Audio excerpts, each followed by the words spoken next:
Hello, it's Congressman Stephen Palazzo here to invite you to my annual Academy Day. Each year I have the privilege of nominating high school seniors to the U.S. Service Academies so they can begin their military service careers. All high school students in Mississippi's 4th Congressional District are invited to join me September 4th from 8 to 11 a.m. We will be hosting the event virtually this year and will meet via Zoom. Head to my website, palazzo.house.gov, to learn more about the congressional nomination process and Academy Day. Paid for with official funds from the office of Stephen Palazzo. Apparently his favorite word is cream. I don't know where that came from. I just heard that. His favorite word is cream. Glenn John McEnroe, the pride of Wimbledon. Millennium, good to see you. Thanks for joining us. And cream. Project Blue Book, Vincent Proto, good to have you guys here. Thank you for joining us. And where are we here? Jello, nice to have you back. Christopher Morales, good to see you. And let's see, Joshua S., nice to have you here, my friend. And there's SJ. Gorgeous Pam McSee, our buddy Jose. Kurt Seltzer with a splash of lime. Smoky Mountain Wanderer, how are you? Pikachu, good to see you. Gorgeous Sherry Knight has returned. Stunning Helena. And let's see, we're just a few seconds away. The Red Deer Rebel herself, DM. Stunning Carla has returned. Gorgeous Bat Mom, how are you? Lance, what's happening? Peppa H, how you doing? Typical Watch, nice to see you. And the gorgeous and talented Jessica McCreary. Rich Hilke, how you doing, buddy? The stunning Sally Vandervoort, she is Dutch. And $5,900. Okay, we're going to get going. Hi, Alien Girl. Let's do this thing right now.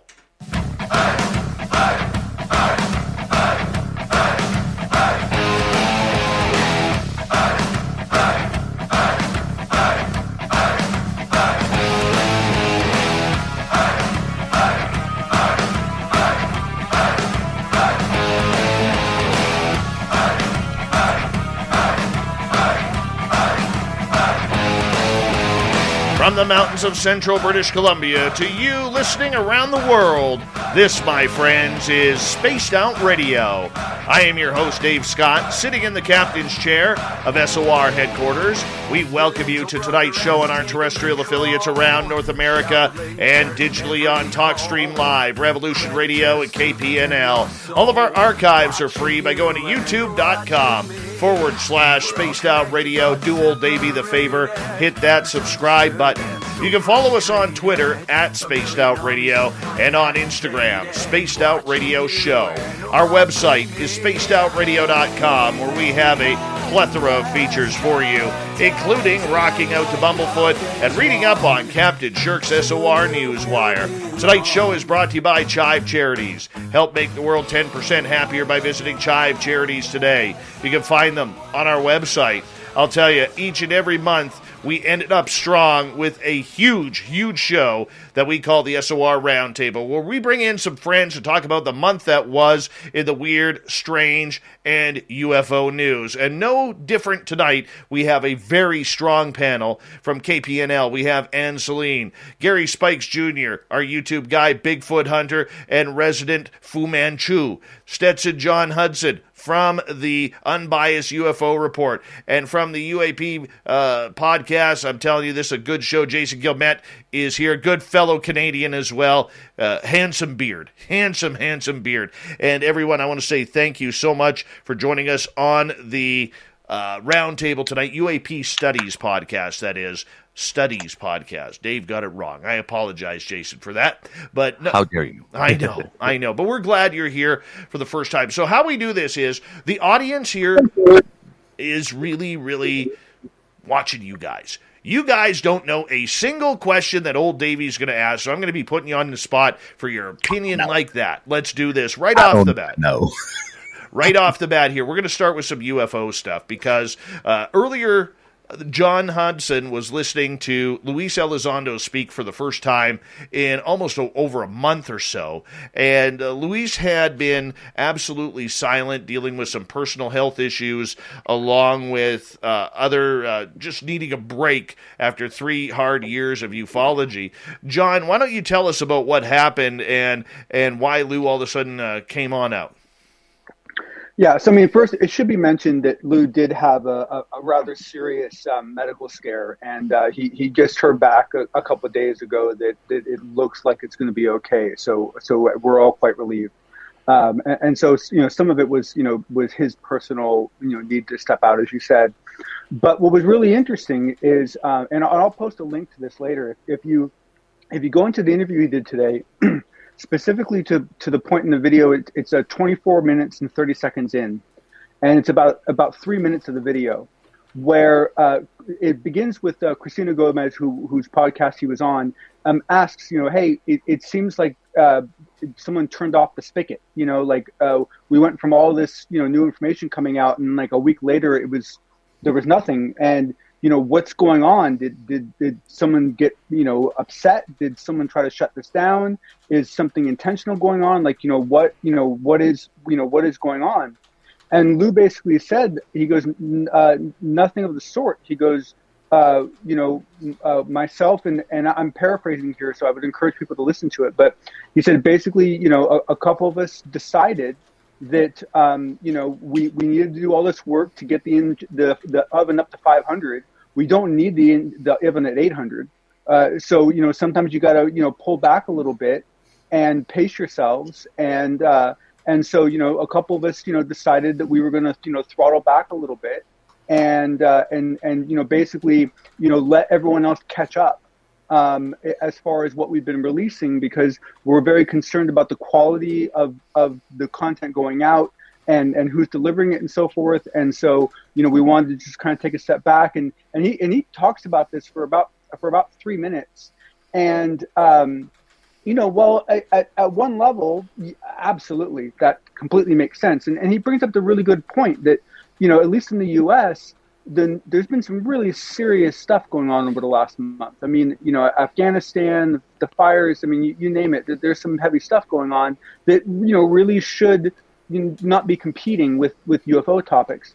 But the thing that was really, I don't know what the right adjective is, but the thing that really caught me off guard was this repeated phrasing that Lou used that clearly indicated that himself and some size group of other people decided to throttle it.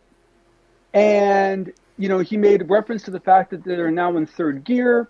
He made reference to the fact that he and a couple others are working on some pretty serious announcements that will happen in the next 2 or 3 months, that if he was able to tell us about now, a lot of people would be really shocked over. I mean, those were almost his exact words.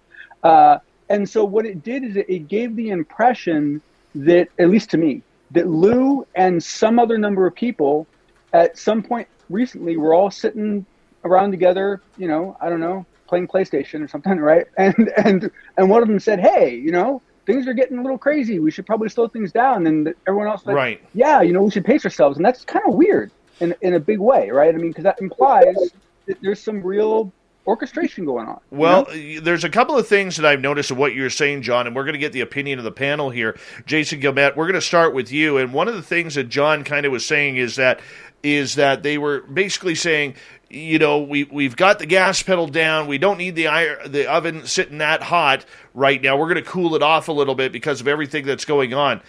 Now, from a media standpoint and a media background, the one thing that I know, Jason, is when you are red hot, you never take the foot off the gas unless you are told to take the foot off the gas. What's your opinion of this? Well, it could be that they want to slow us down because they did come out or they are coming out with more information. You guys can hear me okay, right? Yeah, you're sounding great. Okay. So obviously, if they want more information or releasing this information, let the public digest what's been put out already. And after that, start, piling it up with more information later on. But yeah, it's going to take a side seat in the news or back burner with everything else that's going on with COVID and Afghanistan. Nobody wants to hear about UAPs right now, but it allows programs like this, podcasts, and people being able to find more information online now more than ever. So it's letting people sort of absorb the information that's been released so far, and hopefully more to come. You know, and I agree, but that means that it's not a natural release of information. That means that what we've been getting has not been an organic release of information. It means at some level, whether it's a river being flowing and they're just putting in blocks once in a while to slow down the river, or whether they're actually pouring the water. Either way, someone has been controlling the flow of information release over the last couple months, and it wasn't organic. That's kind of a big deal. And that is my concern with this is the fact that this, ever since 2017, where I have personally been somebody who has really been on the bandwagon of the fact that there has been a clear narrative that has been steered in this direction. I am someone who I have no problem going on the record and saying and calling BS on a lot of this stuff, because when I look at it, the way the information has come out, the way who has controlled the information, and only certain journalists have been getting that information, I see that as dangerous when a narrative is being played out. Now, for Jason, I'm gonna bring you back in here for a second, and I'm sure you look at it a little bit differently than I do, but I'm just curious. This UFO topic has been waited for years to get the ball rolling, to get that momentum, to get the public talking. They finally got it. Whatever the narrative was, the public was talking. People were coming out of the woodworks to talk about UFOs. It didn't matter whether it was movie stars, athletes, musicians, whether it was regular everyday people. Even clergy members were talking UFOs. I mean, we finally got there, and now all of a sudden it's like, hold back. We're going to stay off this information. That, to me, tells me whether or not there's COVID, whether or not Afghanistan is going on and the mess that's there, that tells me that they are holding on the brakes for something, and something is either awry or something just doesn't smell right. Because when you have the ball, that's like Wayne Gretzky, to put it in Canadian terms, man. That's like Wayne Gretzky saying, "Oh, I've already got 100 points this year, so I'm gonna take 25 games off and not produce," and then all of a sudden, right before the playoffs, say, "Hey, maybe I'll throw in one or two more." Yeah, but in all fairness, you kind of wonder how much momentum does a guy like Lou have, because he's been at it since 2017, nonstop. So you got to think at some time he's going to have to take a break, slow down, maybe gather more information. I mean, there's only so much that he can do. True. And so I think that right now I'm afraid of the monetizing disclosure. That's what I'm worried about, sort of pay for information, which some other ufologists have done that in the past. I'd be leery of that. I'd be sort of watching for that. But so far, I think he's just taking a break and maybe just letting the public digest. That's my own personal take. But yeah, it's been quite quiet on the UFO front for the last month at least. Right. Gary, let's get your opinion. Well, I'm going to say two real quick things. My first thought is the old bait and switch. They're trying to pull the attention to something else so they can sneak something else in. Because when's the next release for information supposed to be? The second part of that report. Well, I believe the Inspector General's report is due in September. So look, I'm just going to cut you off right there. I have no problem with Luis Elizondo taking a break. He's been pushing hard. I got no problem with that. But if you're withholding information, that's where I have an issue. I don't think it's Luis. I think that folks, there's a lot more to this. This is a government thing, and I'm gonna be honest with you. They're giving out what they're allowed to give out. And I'm curious to see what's going to happen when this next report comes and see where they go from there, for the simple fact that there's a lot more to this. And we all know that. I mean, you might not agree with me, but there's, and I love how you said about the monetization. It's not even so much the monetization on private parties. I think it's big corporations. Yeah, no, I agree. That's the main thing. And even we know for a fact that we do have crafts that are able to do, some amazing things, but it's not what Lou has been chasing. That's not what and I think that's really, at the end of the day, what does Lou know that we don't know yet? That's what I'm looking forward to finding more out of him, actually. But like I said, I'm afraid of the monetization of ufology, of just saying, if you want to have the answers, come to my seminars. And, we've seen that happen before. I'm not going to name names, but it's dangerous grounds, right? Because we're still dealing with beliefs, and that's still something that we have to deal with, because we have evidence, but we're still dealing with people's beliefs, and that's very easy to manipulate. Who's got the siren on there? Sorry, that's mine. It's going by the house. Apologize. All right. I just thought that, that was Elizondo coming to get us or something. I don't know there. A little suspicious there, I'm going to just say. But Anne Celine, I want to get your take on this. I know you're more paranormal, but you love a good UFO every now and again. I do. It's definitely not my wheelhouse, but for me, I think that if it was me giving out the information, I don't think that I'd want to just drop the bomb and drop everything right there. I would want to give a little bit at a time, because there could be a lot that there is to digest, and I wouldn't want to cause panic or trauma or anything like that. So maybe there is something more, something bigger, and they're kind of slowing it down so that way it's easier to handle when it comes out. But does anybody on the panel, and I'll open this up to you guys, worry about the narrative? We haven't got the full story.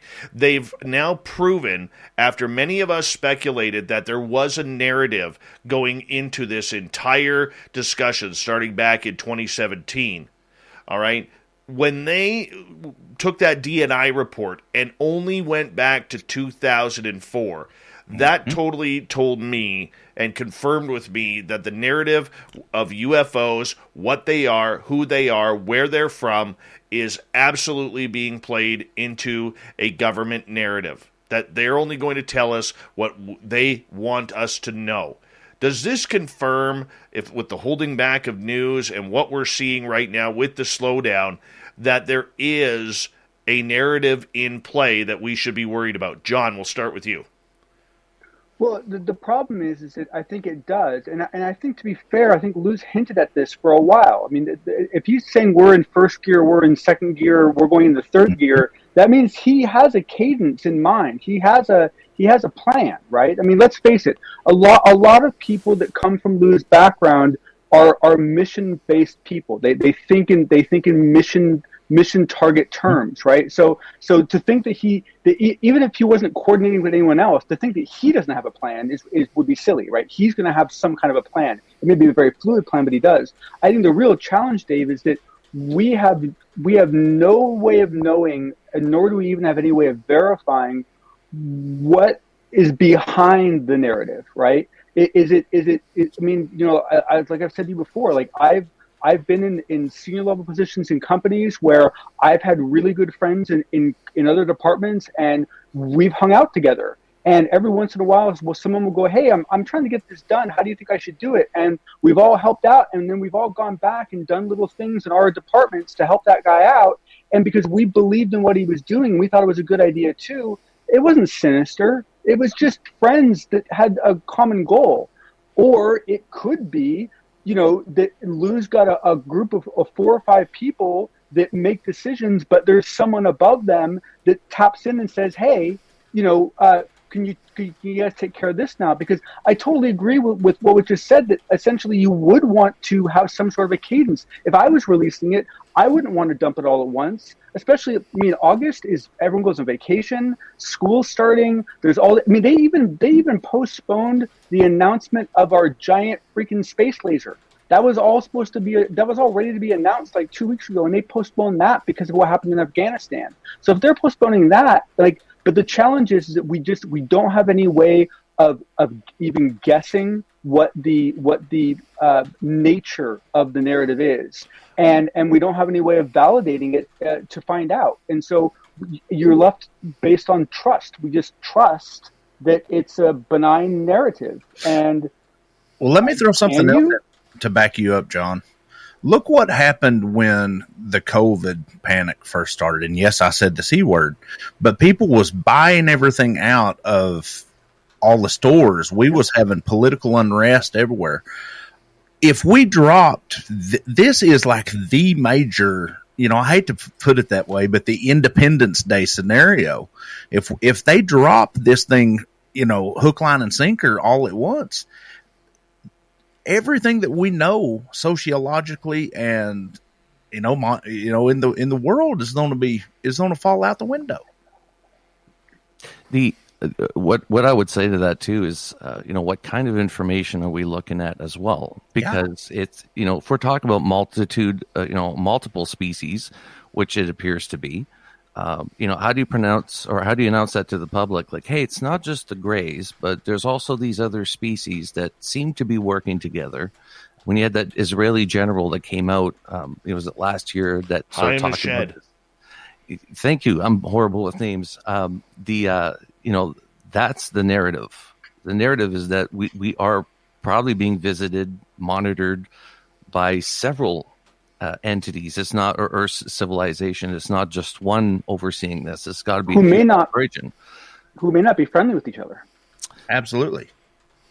And we don't know where we stand in the middle of all this. Like, what are we an experiment? Are we just to be governed over? Are they just watching us? It's confusing, and that might be the reason to hold back is how do you tell the public that it's open skies as well? There's nothing we can do about it. If they come down, decide to pluck you out in the middle of the night, there's not a single thing we can do about it, and that's what they're worried about telling people is that this does happen, and we can't do anything about it. And yep. What's that? And your opinion. I don't know. I mean, like I said, I've had some experiences myself when it comes to witnessing UFOs and seeing whatever it was. And that was it was jarring for me. Hello, it's Congressman Stephen Palazzo here to invite you to my annual Academy Day. Each year, I have the privilege of nominating high school seniors to the U.S. Service Academies so they can begin their military service careers. All high school students in Mississippi's 4th Congressional District are invited to join me September 4th from 8 to 11 a.m. We will be hosting the event virtually this year and will meet via Zoom. Head to my website, palazzo.house.gov, to learn more about the congressional nomination process and Academy Day. Paid for with official funds from the Office of Stephen Palazzo. If you're a State Farm customer affected by the recent hurricane and need to submit a claim, go to statefarm.com, call 1-800-SF-CLAIM, download the State Farm mobile app, or contact your local State Farm agent. With one of the industry's largest catastrophe response teams, State Farm and your agent are ready to help. Go to statefarm.com to start your claim. Like a good neighbor, State Farm is there.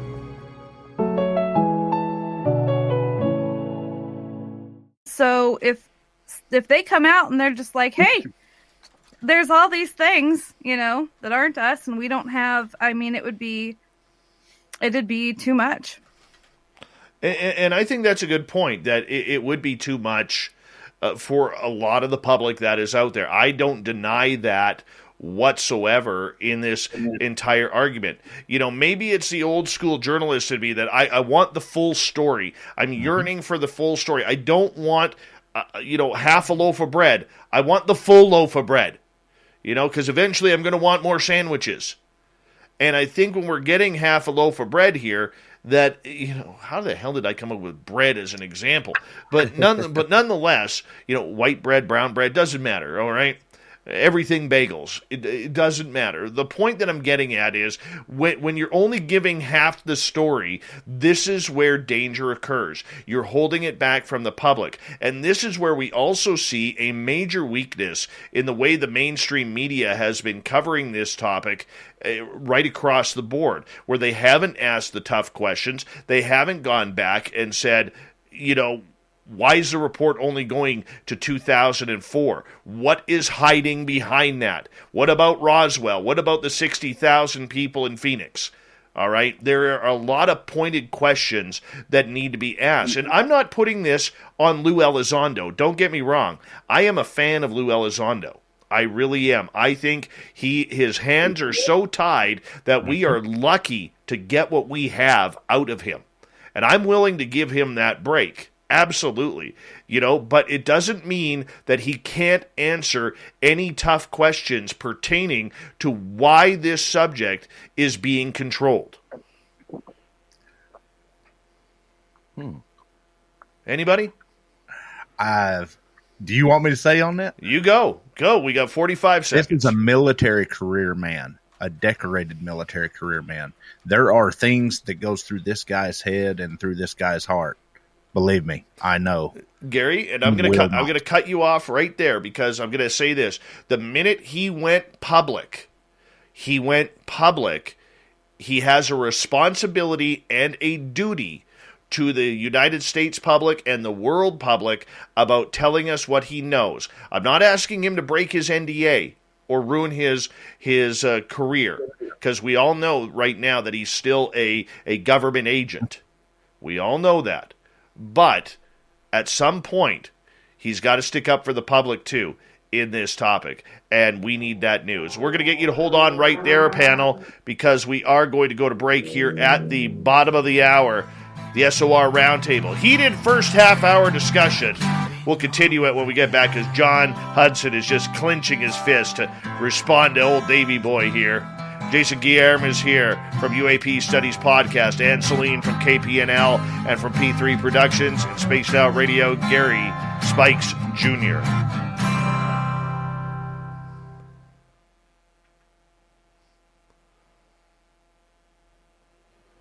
That's a good first half hour, guys.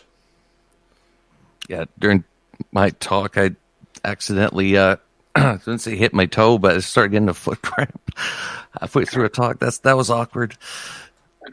I hate when that happens.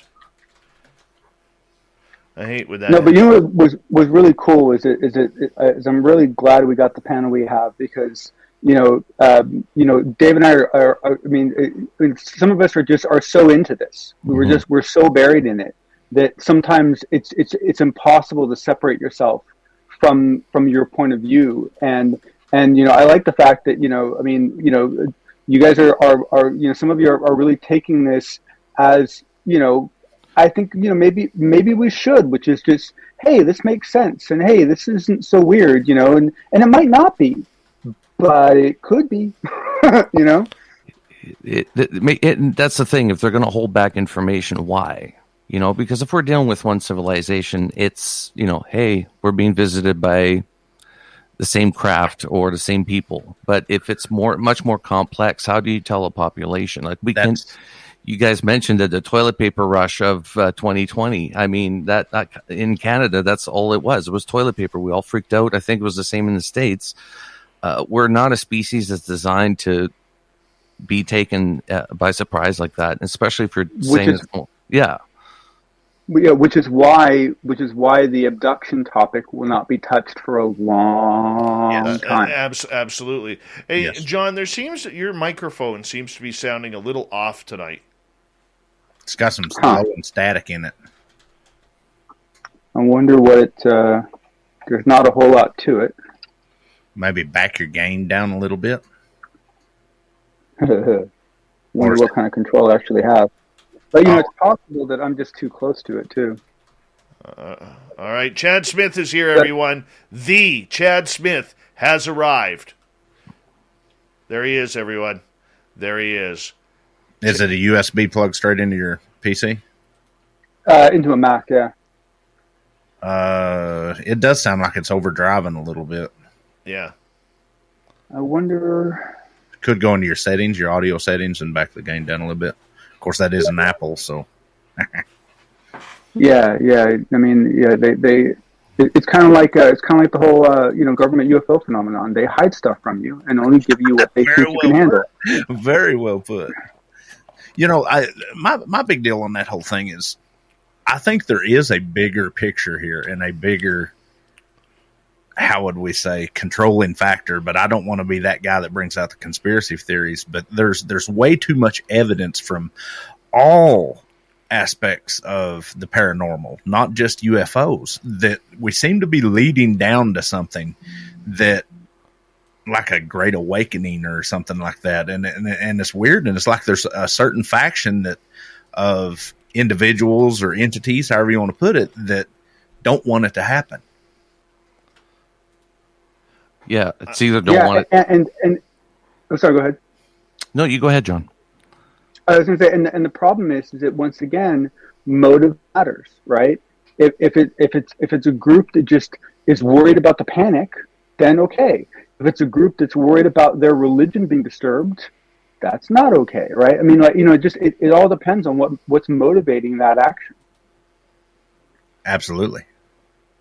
And remember that incident when was it the Halley's Comet, a little religious group with the Nike shoes decided to drink the Kool-Aid. You're also dealing with that kind of problem. The fake messiahs that I know the answer, they speak through me. Follow me, I'll show you the way. That is a huge problem. That's something else we have to watch out for.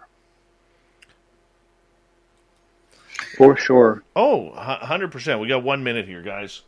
1 minute. Now, I did find an input volume that I was able to turn down. Did that make any difference? No. A little bit. Well, I'll leave that to Gary. He's audio guy. Well, can you still hear me if I have it like that? Yeah.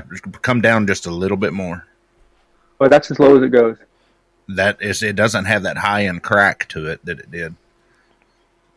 All right, well, let's try this for a little while, and yeah, you're not, yeah.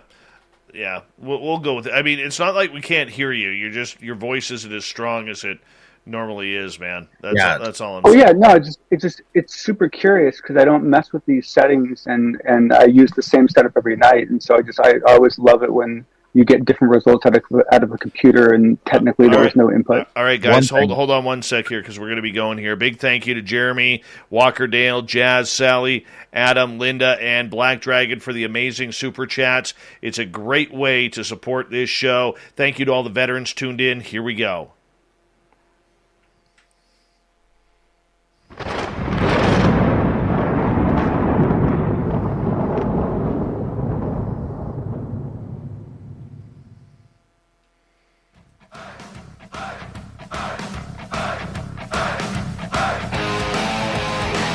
Second half hour of Spaced Out Radio is now underway. My name is Dave Scott. Thank you so much for taking the time to join us. Really do appreciate earning your listening ears. Want to remind you that if you missed portions of this show or others, check out our free archives by going to youtube.com/Spaced Out Radio. Do me the favor, hit that subscribe button. Our website is spacedoutradio.com, where we have a plethora of features for you, including rocking out to Bumblefoot and reading up on Captain Shirk's SOR Newswire.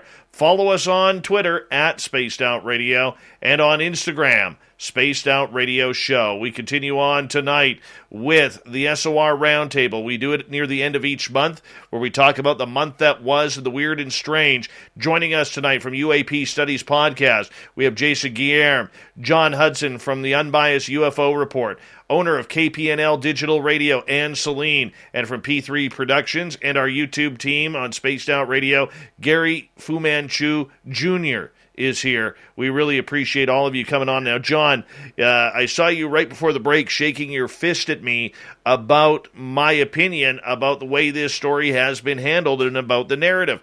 I want you to tell the public what you think.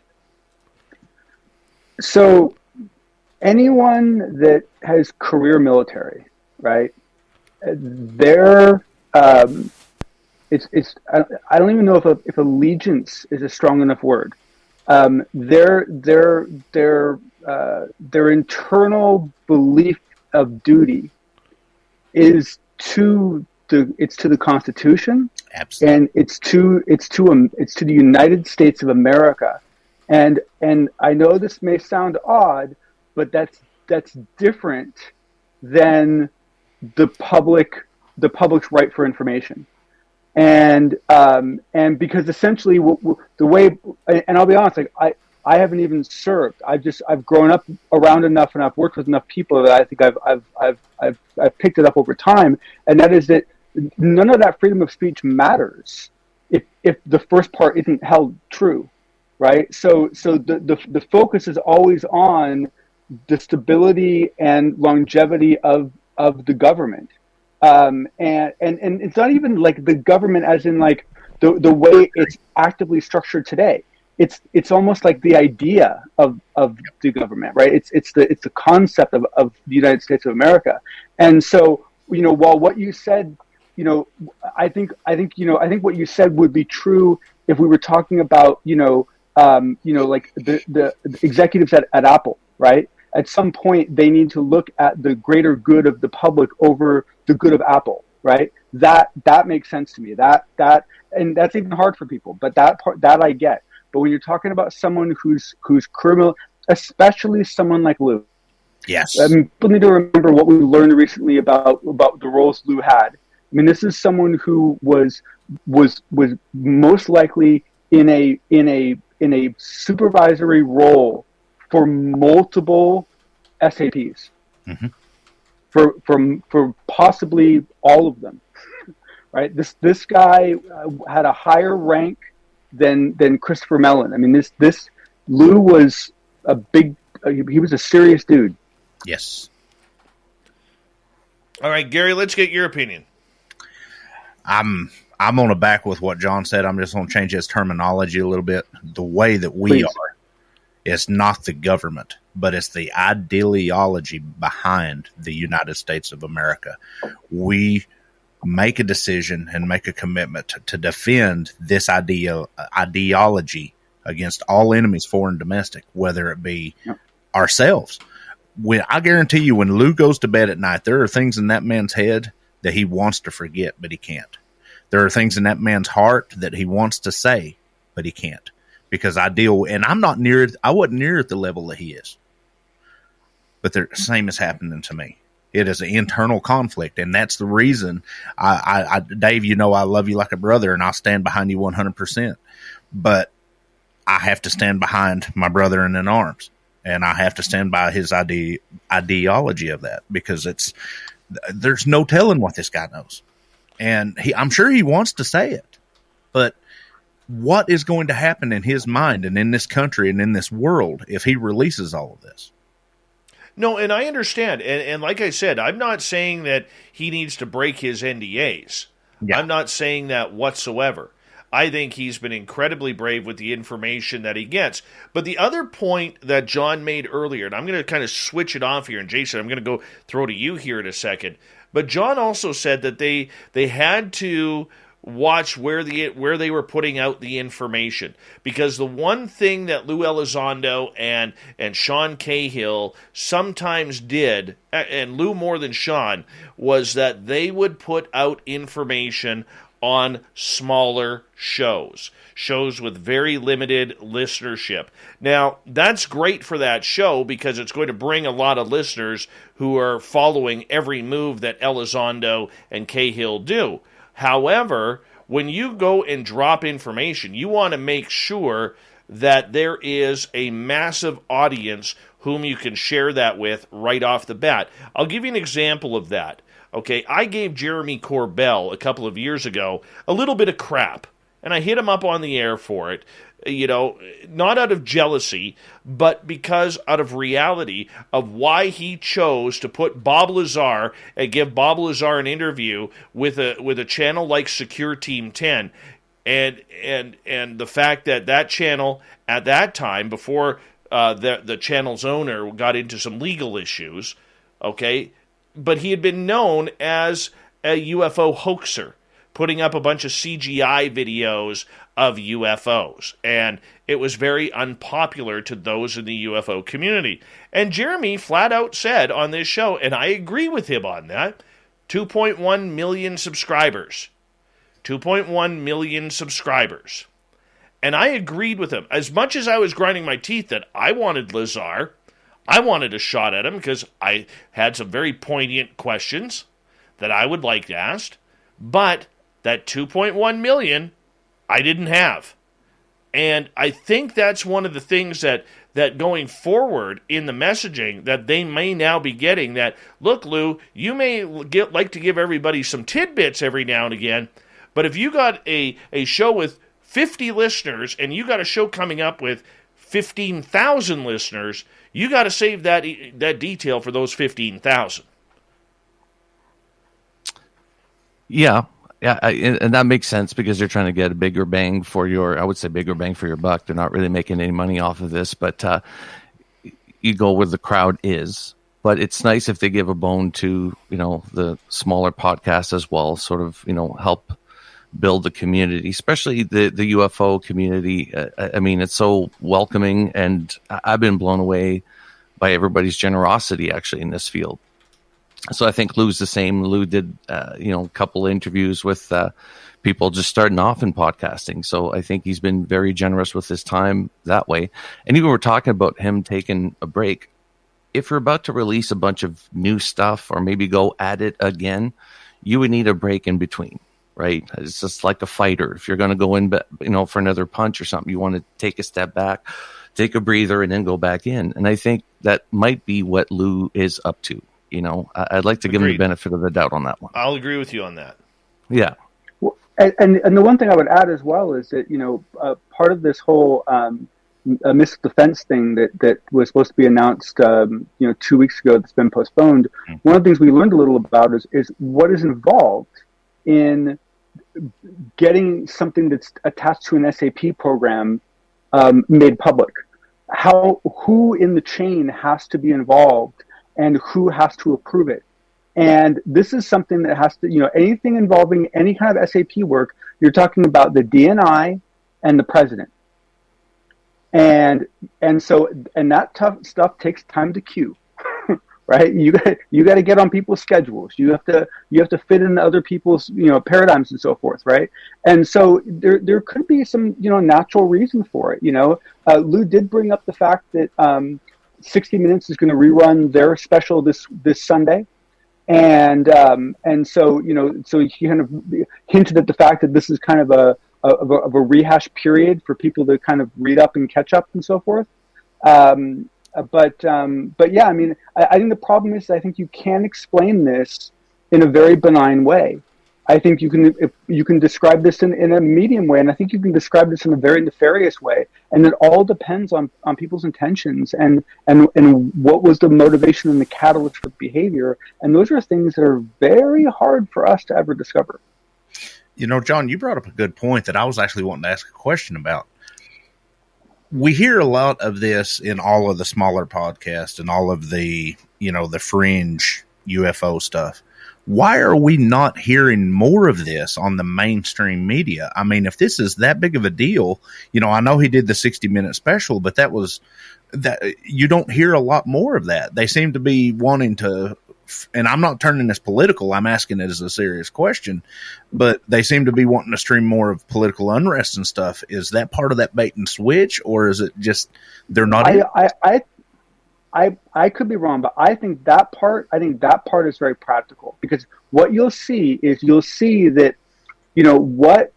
it's really interesting, the cadence that comes out, because basically, what gets talked about on mainstream shows in UFO, right, are things that are not new to any of us that do research, mm-hmm. right? There's stuff we all know, right? Then you look at what's been done in the major, right, 60 Minutes, right?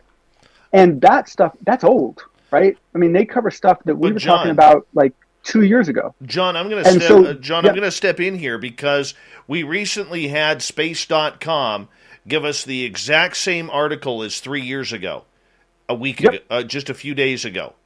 Okay? Bingo. And as Jeremy in the chat room states, we're done with rehashing. We're done with those 3 videos. Okay?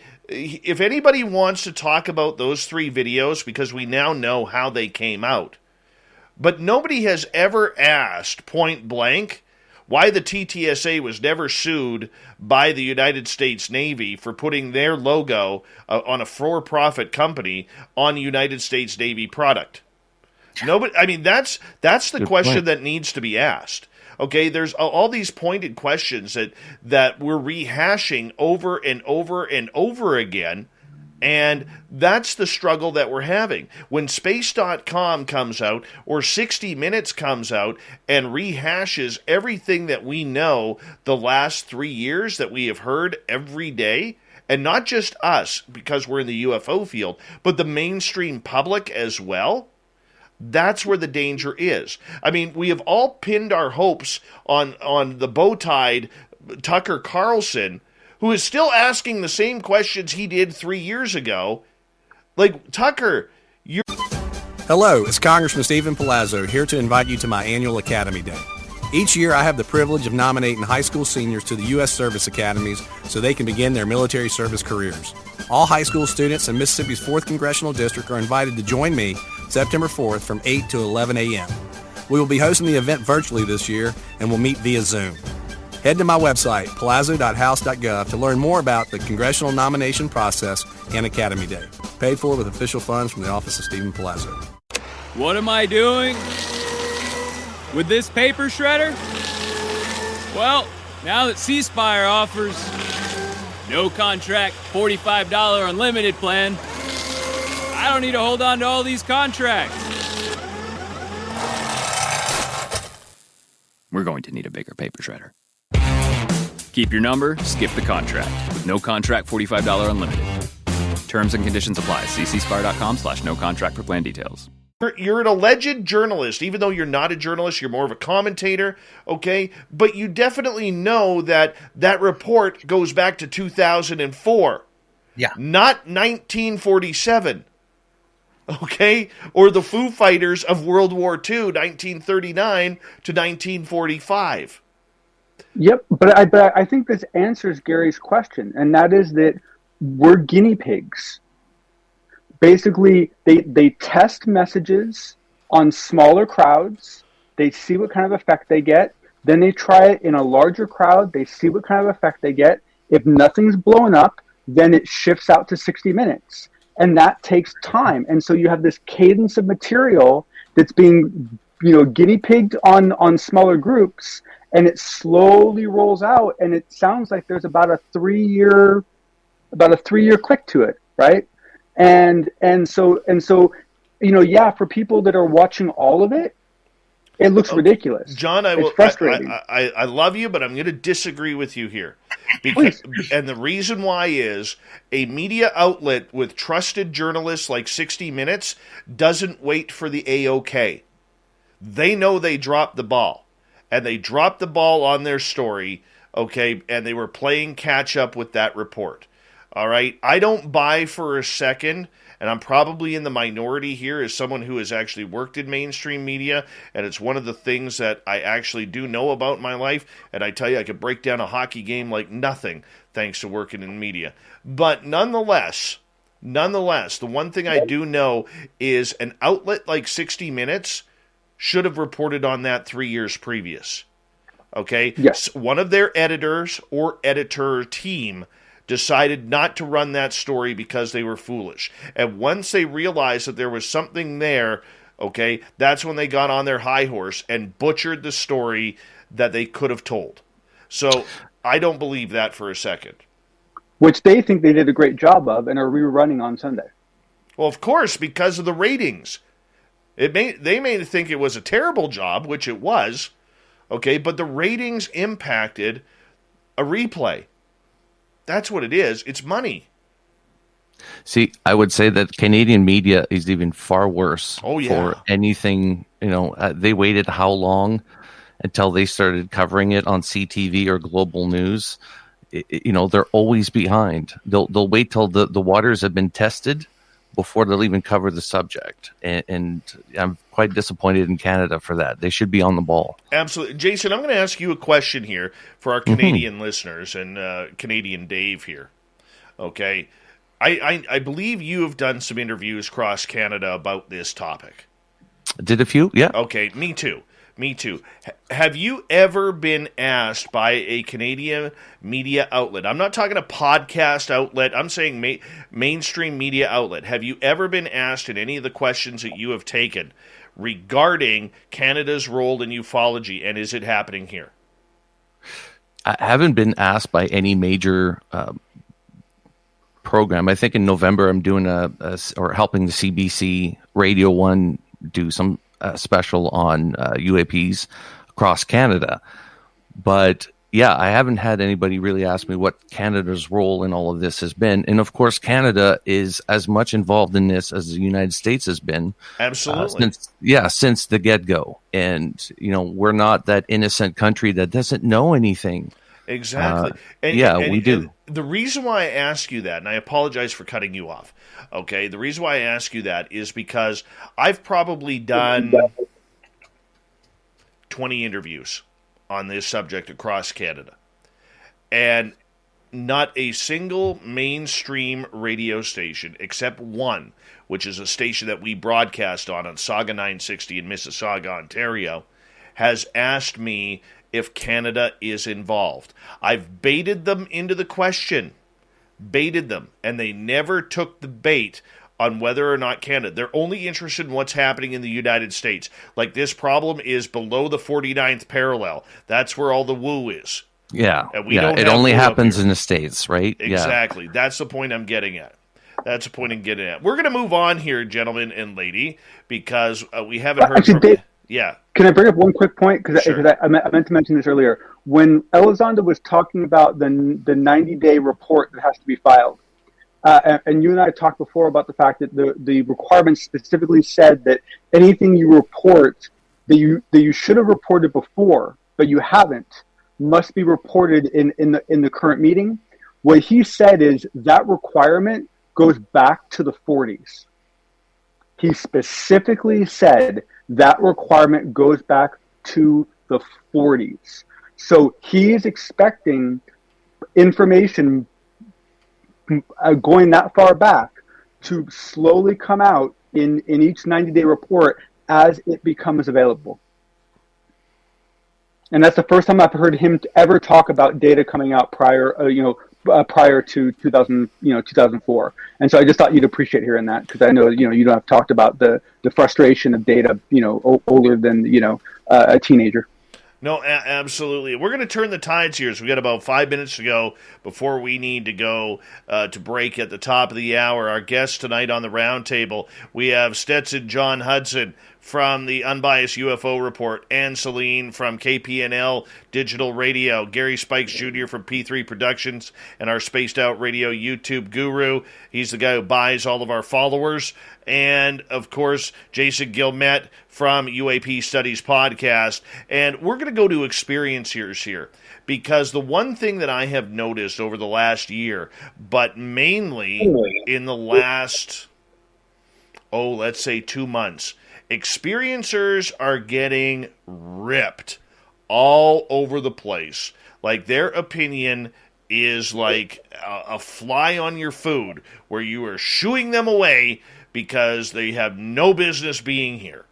And I'm seeing a lot of this. I'm seeing a lot of podcast hosts go after experiencers. I'm seeing a lot of chat rooms go after experiencers.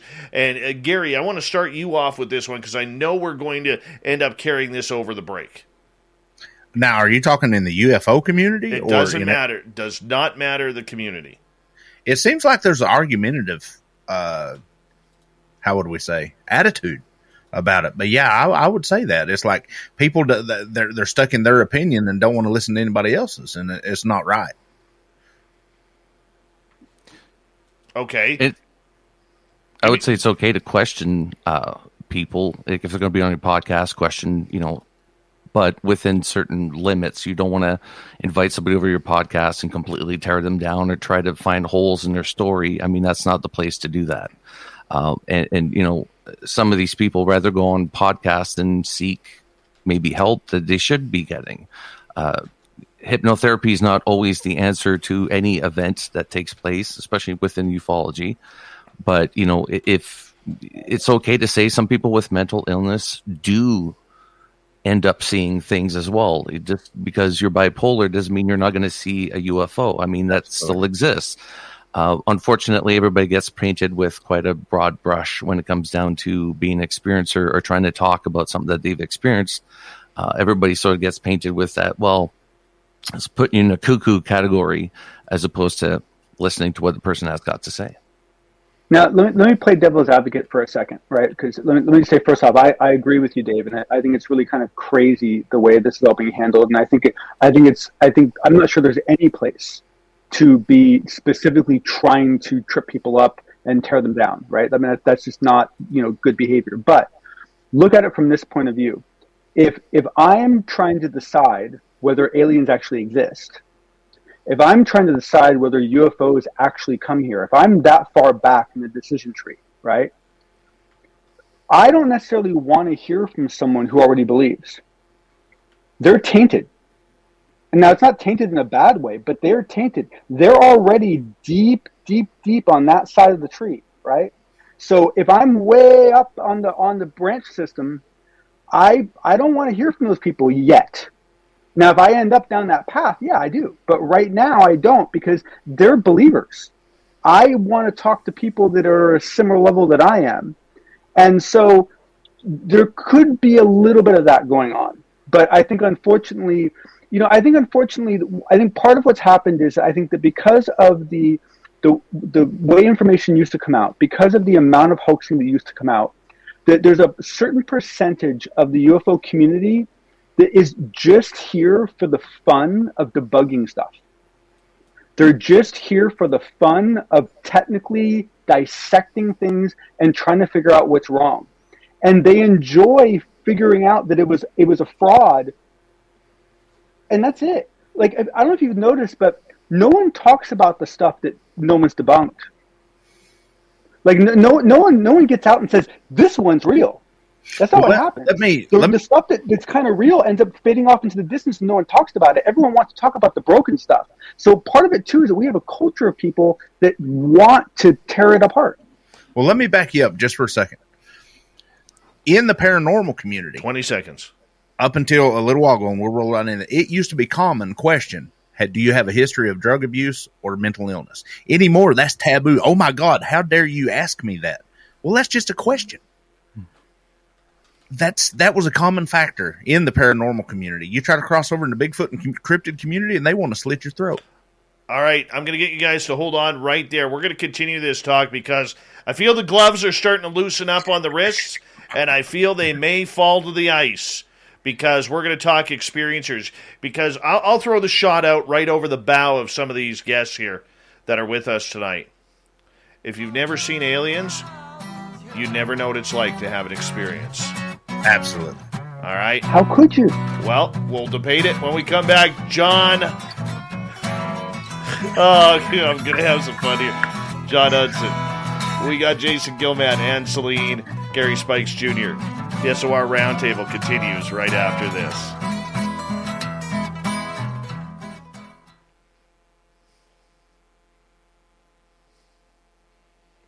All right. Time out. Yeah. I don't want any talk during the break about this subject because I want to save it for the radio side. Okay. All right. Okay. All right. Okay. Oh, man. I had something to say. Well, you can finally speak when we get on the air. How about that? All right. Anna's due. Yeah, she's due. If you want to talk, just show your fangs. We'll all back off. Come on, let's see the fangs. Come on. There you go. Oh, nice. Look at those. Wow. Yeah. Beauty, eh? Very beautiful. Mm-hmm. Very beautiful. beautiful. It breaks any habit you might have of chewing your lip, huh? Uh-huh. The what?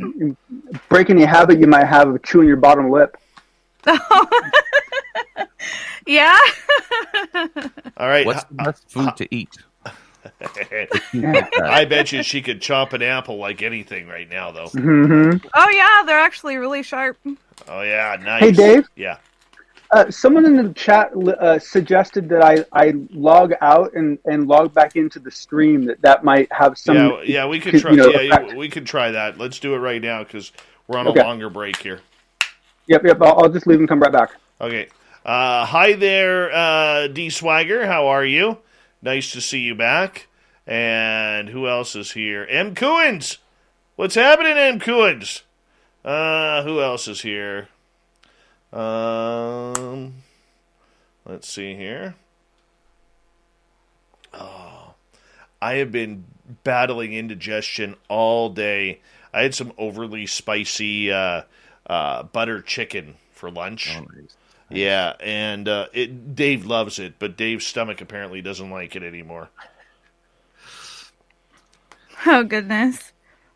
Getting older sucks. It does. Yeah. That's true. Hi, John. Hello? Is that any better? Welcome back. Way, Wow. Way better. I think so. All right. Well, whoever recommended that in the chat, Nice. thank you. Yes, we better plug that thing in. My goodness. Oh. All right, you guys chat with the YouTube crowd. I'll be right back, guys. I gotta go. Now we can talk about it. Yeah. Now's our chance. Right? Jason, how long have you been like, really into this field? Do you know what? I think probably about a year and a half, I would say, is when I really got into it. I mean, I read how are you books. feeling? It's crazy. It's just crazy. And talking to all these, big time ufologists and getting to learn from them, this is just a whirlwind. It's crazy, but I'm enjoying it. Like, the people I get to talk to, the things I get to learn or hear about, like, I'm a sucker for the stories as well. Right. So one thing I'll be curious about is I'll love to talk to you again in a little while, because I have this hypothesis that there's a normal story arc that we all go through. Because I got into this about 6 years ago, maybe 5 years ago, and I'd always been into this, but I had ignored it for most of my life, and I just happened to start getting back into it in 2015, right before 2017 happened. So flawless timing. And I have this hypothesis. There's a story arc where we all start out on propulsion, right? We really focus on the physics and how do you form the warp bubble and all this stuff, right? And that's what I did. My personal love is physics. That's what I'm focused on. And so and then you get to this point where you just can't go any further, and you have no choice but to start. I'm just going to study consciousness. That's what I'm going to do. I'm going to focus on consciousness. And then you find the rabbit hole, right? And consciousness leads you to NDE stuff. And then you're like, wait. No. I'm not doing religious research. This is physics. Like, what happened to me, right? And then you find yourself, talking about mediums and past life regression and all this wacky stuff. And the next thing you know, you're talking to people who talk about ghosts, and you're like, okay, maybe. And you're like, what happened? How did I get here? Right? It's a crazy adventure, man. It's like looking ahead and saying, I'm never going to become that guy. And then a few years later, you're like, I'm that guy. Exactly. But wait, let me explain to you why. Yeah, exactly. And it's so funny. It's just like, it's trippy. I'll be really, because the one thing that I have found, which I like, is that I found that if you look at a lot of the people that have been researching this for a while, depending on where they are on their adventure, the one thing that a lot of us seem to get out of it in all different ways, High 509 is we lose our fear of death. Not me, man. Not me. No, except for Dave. Dave's the one exception. Max Ritchie. And it's a weird thing. I don't get it. I don't really understand why that's such a big deal, but it's a very common outcome. Gonna get you guys to hold on. Hello, Terrence. How are you, Terrence? What is happening? That's my buddy Terry in Toronto. He is sitting on Yonge Street waiting for the Maple Leafs Stanley Cup parade. And And low blow. Max Ritchie, how are you? No, well deserved. Chris Moe in Austria, how are you? Good to have you here. All right. I want to say a big thank you to Black Dragon, Linda, Adam, Sally, Jazz, Walker, and Jeremy for the amazing super chats. It's a great way to support what we do on this show on a nightly basis. Hello, Red. How are you? Nice to have you here. And we're going to get going here in 5 seconds. Get your horns up, people. Bumblefoot is coming.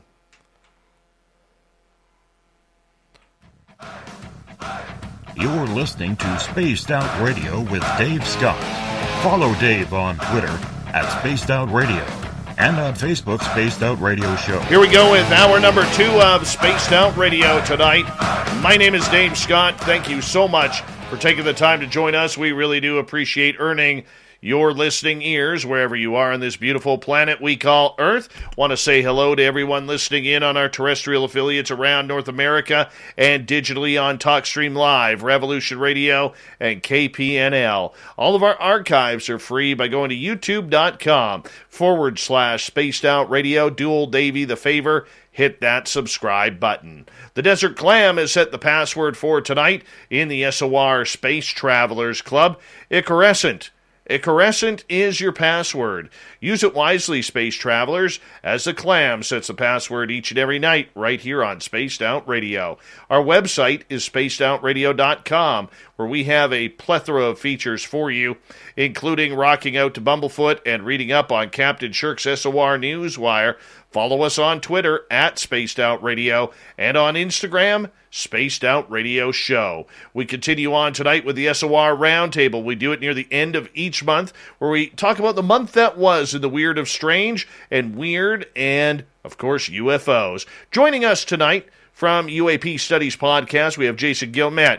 We have John Hudson from the Unbiased UFO Report, and Celine, owner of KPNL Digital Radio, and, of course, Gary Spikes Jr., Bigfoot researcher, Fu Manchu extraordinaire, and we continue on tonight. And I want to get your opinion on the fact that experiencers lately, doesn't matter whether it's paranormal, supernatural, cryptid, or UFOs, aliens, we always seem to be shoving the experiencer to the side of late. We don't want their information. It's all about science. It's all about facts and proof.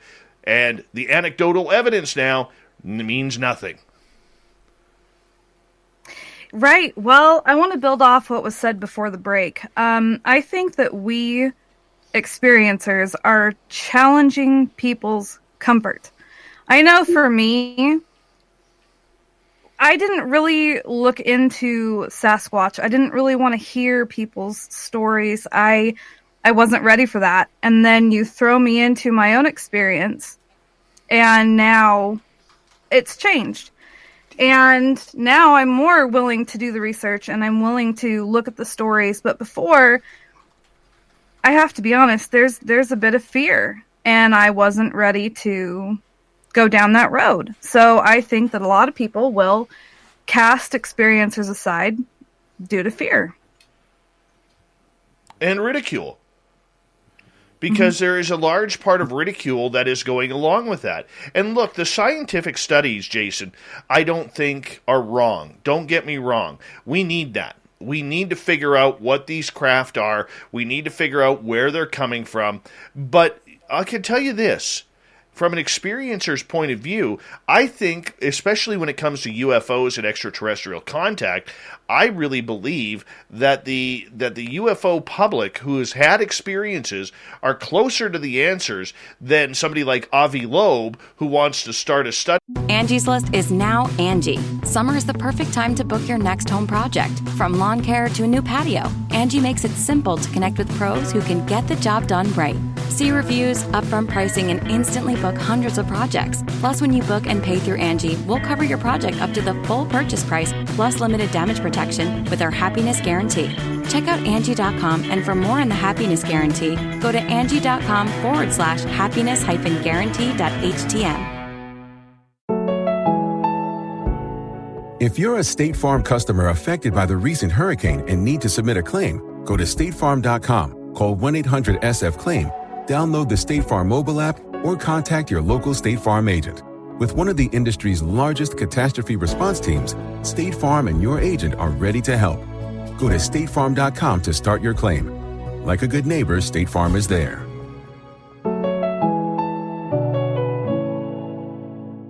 Trying to figure out where these people or where these craft are coming from and if they're out there.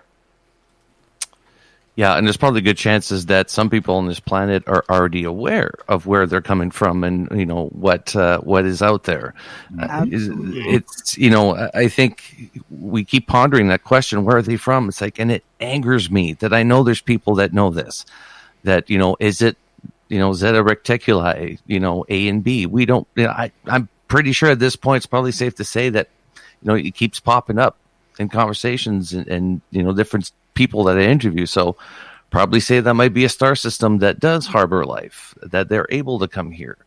As experiencers, that's the part where my heart is at. Somebody who says they've been abducted, I want to hear their case. Hear them out first, because I think if you want to know why they're here, look at the abductees. What is it about the abductees that they're so fascinated about? What is it about their DNA or the physicality of this person that makes them come out? I mean, that's a big think about the operation here. They have to come in the middle of the night, which, it kind of sounds like a fairy tale, but, they usually come at night to take somebody into a ship that is designed to have medical procedures done into it. There's a table in it. There's, actual chairs in case you have multitude of people in there. They could sit on the side, which has been reported many times. This is a big endeavor. Waiting room. Exactly. It's a huge endeavor. This would cost hundreds of trillions of dollars to do on a global scale. So yes, I want to hear the experiencers, because a lot of them have similarities to their story, or maybe something about them that's specific. And I'm always curious about what diseases do they have. Like, I'm type 1 diabetic. Do they take diabetics? Is it that they skip all the diabetics altogether? Like, what diseases do people have? Exactly. What is it about them that makes them so special? Well, and the thing is that, but what you do, and I'll just make a side note. All that high tech to do that, and they still put people's clothes on backwards when they're done. Yeah, right? I mean, yeah. like what? That's sort of happens when you have hired help.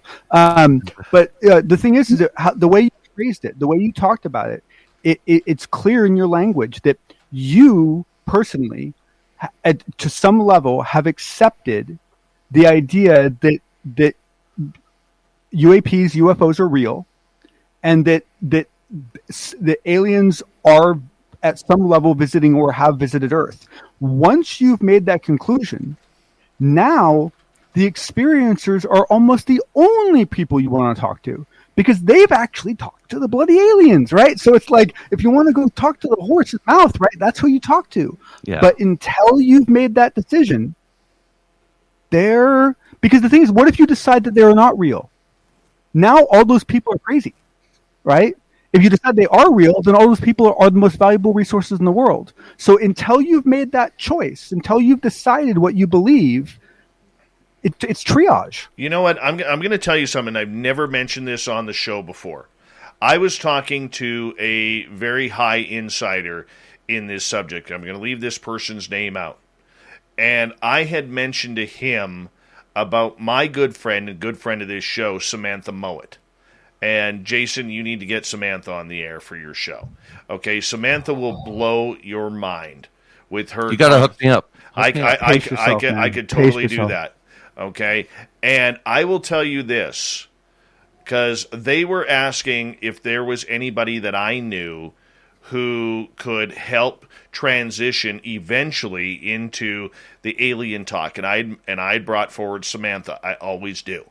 Because she is, in my opinion, the best kept secret in ufology, even though more people are starting to hear of her of late and starting to pay attention to her. But that being said, all right, I can tell you this.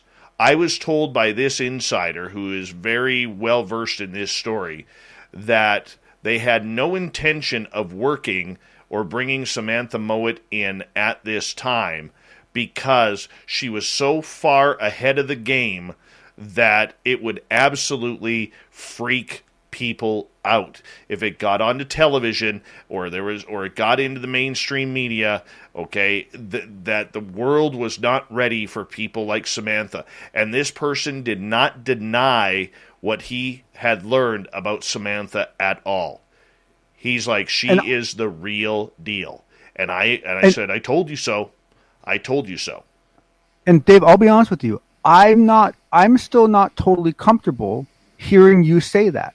There's a part of me that wants her to be wrong, that wants her to be crazy, because what she talks about, it's not easy to swallow. It really isn't. It's very uncomfortable, and it's some of it. She handles it like a champ. Like, she's just like, oh, well, it's just like this and like this and like this. And she's adapted extremely well. I mean, she presents it very, very well. But when you start internalizing it and thinking, what would it be like if you were experiencing what she experienced? Dude, I have. That's the thing.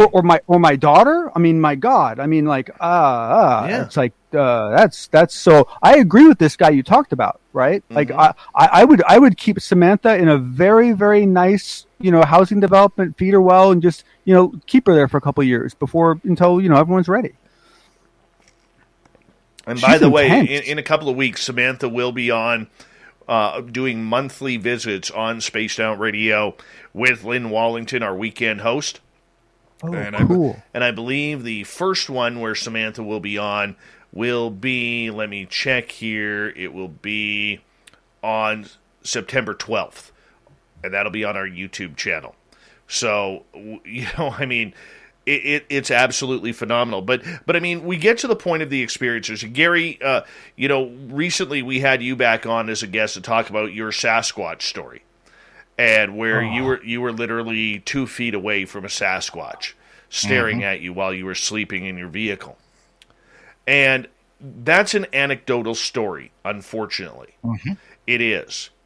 We choose whether or not to believe you. We believe you because you can hear it in your voice, your emotions, and everything that goes through. This is what concerns me about the argument that we are having these days regarding the experiencer. All right, because sure there's no photograph, sure there's no evidence, there's no Sasquatch poop on the bottom of your shoe or anything along those lines, okay? But here's what we do know, all right? We do know you had an experience that was very real to you, and we can choose whether or not we want to believe you. The problem that we're having out there that I see is that we have too many people immediately, without knowing you, attacking you because they don't believe you. It's not just like, I don't believe this guy. It is, this guy's a nut bar. This guy is obviously crazy. He doesn't believe, he's probably having nightmares from his military service, and it's transitioned to this. Sasquatch doesn't exist. Who's this guy trying to fool?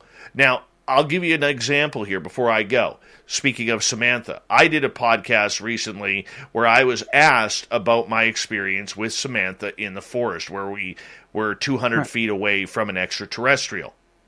All right? The criticism I took in that chat room for that story, which doesn't bother me, but I'm just giving you as an example here, is incredible. From this, I got to go back and look. From this guy being a nut bar to I don't believe this guy, and here's the thing that and I realize people are done with stories. I get that, but you know what?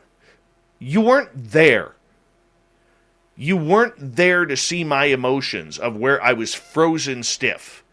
Okay, because when I was in that forest, hanging out with Samantha, looking at this alien 200 feet in front of us in the middle of the day, I didn't see Jason Guillemette there. I didn't see John Hudson there, or Ann Celine there, or Gary Spikes Jr., or any of our audience there. So don't sit there and try and tell me what I saw compared to what I didn't see. And I agree with the point, guys, and Jason, we'll get to you after this. I agree with the point that for a lot of people out there, they're only going by what they're hearing, and they're going to make up their mind on that. But there's difference between not believing and being so harshly critical that you're going to try and shoot that person down and kill their reputation.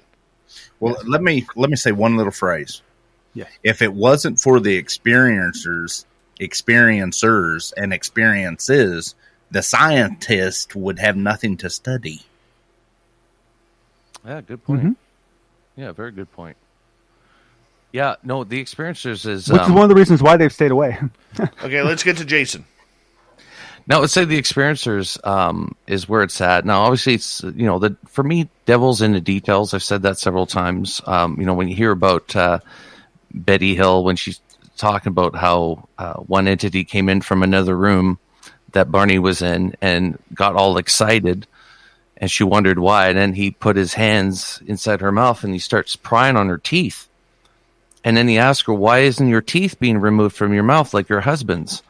And she had to explain to them what dentures were. Now, if you're telling a phony baloney story, why would you throw in that level of detail? Right? So for them, they got all excited. Oh, my God, these things, teeth removed from their mouth. Like, he thought he would show the other crew on the other side the same thing. So that level of detail is like, wow. If there's no validity there, that is a great storyteller. It's right? those little things. It's the little things. And I always wonder about like smells. Tell me about the smells. Like you had a Sasquatch sighting. You know, what was the smell? The same thing on the ship. Like if I was, you know, aboard a craft and I thought, oh my God, I'm going to forget this, I'd smell everything, like smell every, you know, table, everything I could to try to get some sort of you know, memory back at some point when I get a whiff of something that reminds me of it. So, you know, the experiencers, it is where it's at, because without them, we don't know what these. Absolutely. You know, yeah, and I'm talking UFOs here, but I mean it's the same thing with Sasquatch or anything else. You know, it's what details are they giving you, and how credible do you find their story, right? Absolutely. I want to get to a point here because Chris in our chat room brings up a very good point. He goes, Spaced Out Radio is the only chat I go to now. So ugly in the other ones when experiencers are brought up. We're attacking these people for no reason.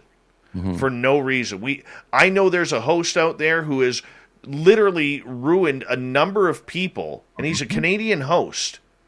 And we literally are trying to book this guy for this show, and he now has such a taste after going on another Canadian show's host, or another Canadian host show, that this guy absolutely trampled him and his research without even talking to him about it.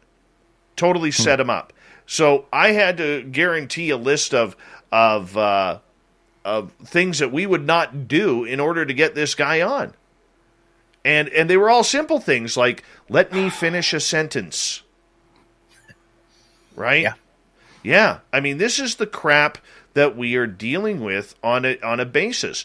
And then you get a lot of show hosts out there where I know there are listeners in our chat room right now who have been attacked because they have experiences and they brought them on other podcasts, and those podcast hosts have absolutely ripped them apart in front of their audience, and their audience literally chased them off. Why do that? If you don't agree with something, it's okay to say, you know what, I'm just not buying your story. I'm sorry. It's okay to be polite, rather than absolutely carve them a new one and make them feel so horrible about what they are experiencing, because you're not standing in their shoes. And I know you're looking like you want to say something. No, I mean, I agree. It's one of those things where it's very difficult. It's something new to me, being in that realm of things, and I've definitely been attacked when it comes to my own stories. And I have definitely been around some other people that have cut me down immediately when I've went to tell my story. And it's almost like they try to pick it apart to find... They so badly want to make what you're saying just nothing, that it's not true. And they will go to any length to do it. And I feel like it's out of fear. I feel like it's out of, they don't want their perfect little world, their comfort, to be destroyed. But what you really have to ask, what are they going through internally? Because they've got something so ugly inside of them that they're now projecting it out on you. You know? Yep. And some of it is it's very normal. It's like there are so many people in this field that started with Bob Lazar. Like that's what got them interested. And they really believed Bob Lazar. I was one of them. And then I don't even remember what did it, but there was something that happened at some point where basically like a lot of us completely gave up on Bob Lazar. And it was hard. I mean, I was depressed because he was the only real evidence I had, at least that I felt, that UFOs were real. So if he wasn't legit, then UFO, like I was young, right? It's like I was sad. I was like depressed. And so I think a lot of people went through that experience. And so now they're out there going, well, I'm not gonna believe in you again and get my hopes up and get all excited and then have it all fall apart again. Yeah. So I'm gonna debunk you now to save myself the pain and suffering of falling for your stuff and then learning later that you're full of it. So it's very defensive. It's very based on fear. You're totally right. Yeah, I agree with that. Perfectly said. And even with Bob, I mean, when you listen to his story, you can say, okay, well, you could dismiss the whole thing. But what you can't dismiss is the fact that he would drive 2 hours and 40 minutes with a whole group of people to bring him out in the middle of a desert, middle of nowhere, to see a UFO fly, and they all witnessed it. I've gone back and forth 5 times with Bob. Yeah, it's like if he was lying, those people wouldn't come forth and say, yeah, he did bring us out. We did see something. When you look at those, just that alone, like how would he know that 2 hours and 40 minutes away from Las Vegas, they were flying this craft every Wednesday at 7:00? Like, how would he know that? Yep. But the thing is and someone else said it earlier about the fact that the part of the challenge is that this field is still wrapped in belief systems. Mm-hmm. It's not science. It's not data yet, right? Yeah. And whenever you have belief systems, that people tie them to their egos, and they defend their belief system the same way they would defend their own reputation, their own honor. That's the whole reason why products try to turn their brand into a belief system. Like, that's the whole reason why the Republican Party and the Democrat Party in the U.S. have tried to turn their stuff into a belief system, because they know it causes people to act very emotionally and become very defensive of the idea, as if they're defending their own child, right? Right. And right now, a lot of the UFO world is in that state, and it makes all of this so much harder and so much more volatile. Very true. Very true. As we got about just under 2 minutes left, Gary, as a Bigfoot experiencer that you are, I mean, you see it in that community too. We focus on UFOs, but you're seeing it in that community quite as well. Absolutely. I mean, I'm seeing it in every community, even the paranormal. Somebody commented, maybe it's society with all everybody being on lockdown. They're getting more nasty. I don't think it is. But the biggest thing that I could say is, folks, be careful who you're ripping apart, because this is a traumatic experience for most people, and you are affecting them for the rest of their life. How you present this, be respectful about it. Quit being a prick, for the lack of better terms. Yep. You're damaging people that's already damaged goods. Help heal. Pouring salt on the wound. Yes, absolutely. I don't want to say it's like the Me Too movement, but if you have had an assault on your person, a violation of some sort, which a lot of these people do have, depending on the experience, and then they're trying to talk about it, and then you shut them down, that's basically tell them, don't talk to me about it, right? I don't want to hear about it because it's uncomfortable. Anything that makes us uncomfortable as a society, we don't want to. It doesn't exist. Think about the 1950s. Like, next door neighbor was beating his wife. Nobody batted an eye at him. Said good morning to him every morning and just went about your business. Shut your mouth. You didn't see anything. That mentality is still kind of lingering in our societies. But no, you're very true. Crew, I'm going to get you to all hold on here, because we are going to go to break at the bottom of the hour here on Spaced Out Radio. And what I want to come up with next is fakers.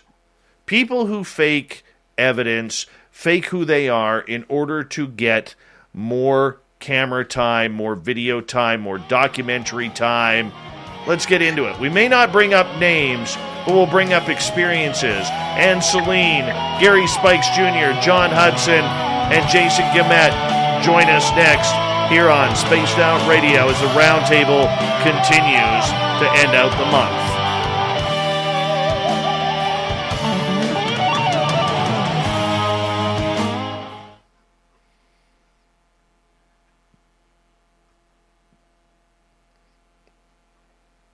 All right, we're clear.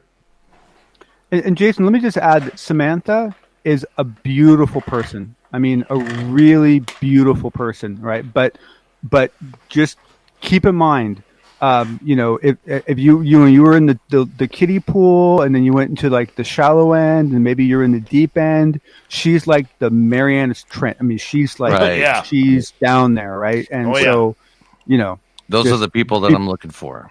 Well, then she's perfect for you. Yeah. She's perfect for you. My spiritual guru Pascal is in the chat room tonight, and Pascal can tell you point blank that everything that I've gone through is 100% true. I mean, you want to see some serious woo, Jason? I should get you to meet with Pascal. Nice. Oh yeah. Yeah, Pascal and I did this experiment before the aliens came. We did this experiment, and I ask, anybody can do this. Put yourself in a completely black room. Okay, not just a room where you turn the lights out. Okay, we're talking taping up the doorways, taping up the windows with black garbage bags over black garbage bag over black garbage bag to get as pure darkness as possible. And I could tell you this, man. I could tell you this. That the shit you will see when you are completely in the dark is unbelievable. The first time Pascal and I did that, we actually, we're sitting 3 feet away from each other and cannot see each other. That's how black this room is. If you're a State Farm customer affected by the recent hurricane and need to submit a claim, go to statefarm.com, call 1-800-SF-CLAIM, download the State Farm mobile app, or contact your local State Farm agent. With one of the industry's largest catastrophe response teams, State Farm and your agent are ready to help. Go to statefarm.com to start your claim. Like a good neighbor, State Farm is there.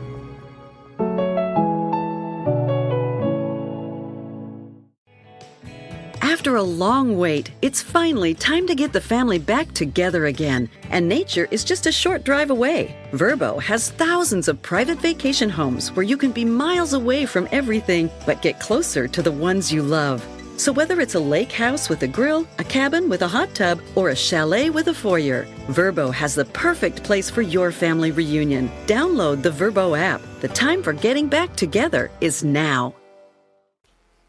And we literally watched a solar system start spinning between us up at the ceiling of the room.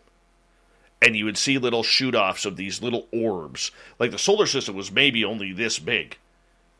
Okay, this is the stuff we're talking about. And at one point, I was literally going like this with my hand, and I could see my hand glowing. Okay, Pascal could not see my hand glowing. But Dave, do you know if it makes a difference if you just cover the eyes versus blocking out the room? No, you want complete black, like a complete black room. It is insanely awesome. It's freaky because you can't see your hand right here. You can't. And I would love anybody to try this out. It's phenomenal. And yeah, I gotta, because the thing is, if you cover your eyes, if you block out all the eyes after, it sometimes happens in 10 minutes, but it'll definitely happen in 20 minutes. You will start to see all sorts of crazy stuff as well. Like you will see colors, you will see all sorts of all your mind.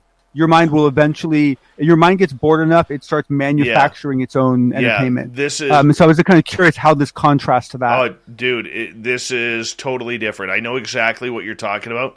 Totally different. So with Samantha, all right, Jason, I knew her for 25 minutes when she walked me into that forest because she knew there were aliens in there. She knew.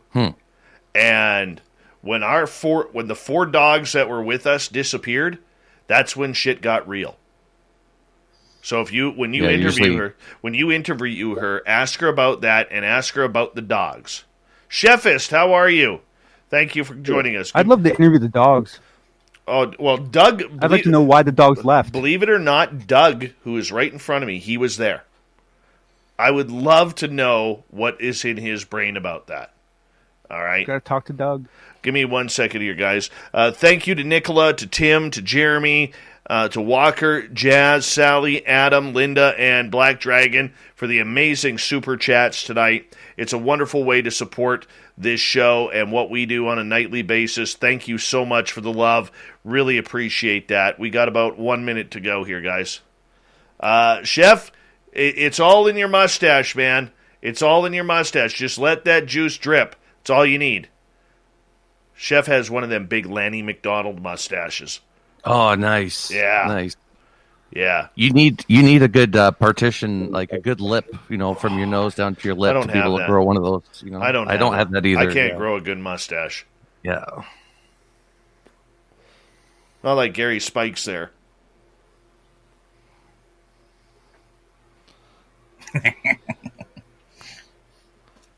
Yeah, I can't grow a good one either. Very well put. Yeah.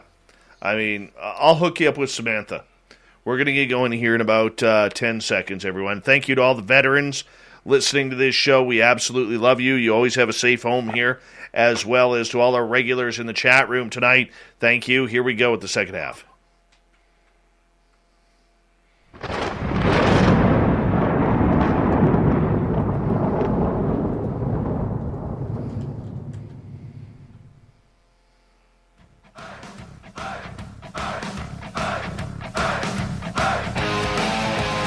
We pass the halfway point of Spaced Out Radio tonight. My name is Dave Scott. Thank you so much for tuning us in. Really do appreciate earning your listening ears. Want to remind you that if you missed portions of this show or others, check out our free archives by going to youtube.com/Spaced Out Radio. Do me the favor, hit that subscribe button. Our website is spacedoutradio.com, where we have a plethora of features for you, including rocking out to Bumblefoot and reading up on Captain Shirk's SOR Newswire. Follow us on Twitter at Spaced Out Radio and on Instagram, Spaced Out Radio Show. We continue on tonight with the SOR Round Table. We are joined by UAP Studies podcast host Jason Gilmet. We have Gary Spikes Jr. from P3 Productions and SOR on the YouTube side, and Celine. She is the queen of KPNL Digital Radio.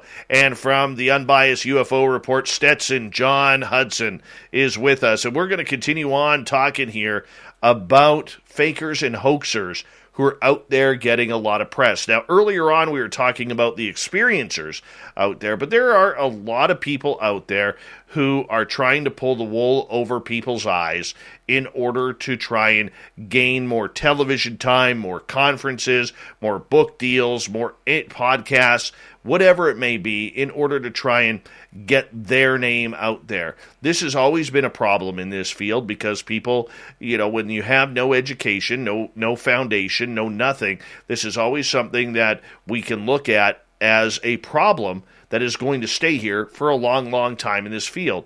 Now, there are some great people in this field. Let us not pass judgment that it is a small percentage of those. But Gary, I want to start with you on this one, because coming from the Bigfoot world, there's always the people out there, who are convinced this is a monkey. They're convinced this is a great ape. They're not willing to hear the full subject matter in regards to the subject. And to me, that type of stuff is what really hurts the research moving forward. What's your thoughts? You have to listen to both sides of the story. And I mean, you opening this up with hoaxers. The Bigfoot community, encrypted community, is chock full of hoaxers. Of course, you had to ask me, the guy that's paying people, buying the subs for your channel, True, that's yeah. We're called Poor Boys Paranormal because I'm spending all my money over here. But it is the community itself and the subject matter itself exudes that kind of behavior. But of every 5 that might be a hoax, you're going to have 1 or 2 that's the real deal. And that's the information that we've got to be able to glean out there. I don't think that in my life, I don't have any time for the hoaxers. If I find out somebody's a hoaxer, I politely, keyword, I politely disagree and back away. I don't. Before you go any further, we should actually say that we are making fun of the fact of you buying subscribers for our channel, because lately we have been absolutely trolled because of the great job Gary has done in rebuilding our YouTube channel. Our subscribers the last couple of months have really taken off, and that has led some people on the internet to believe that we are buying subscribers rather than using the good old-fashioned hard work in order to, pick it up. So we like to make fun of that here, that, all of the people in our chat room are bought and paid for bots, and, that we're buying everything now. Even though we risk losing our monetization from YouTube over that. So please note the sarcasm. I'm sorry, I have to bring it up because once again, there's a lot of Chad Smiths. It does look kind of suspicious. I'm just saying. Yes, you never go wrong with Chad Smith. But seriously, on a serious note, hoaxing is not good for the community. It's not good for the science. It's not good for in the crypto community, I call it the target species, but it's not good for the subject matter. It's not good for the whole function straight across the board for everything. And one bad hoaxer, for the lack of better terms, down here in the South will say one bad apple will ruin the whole batch.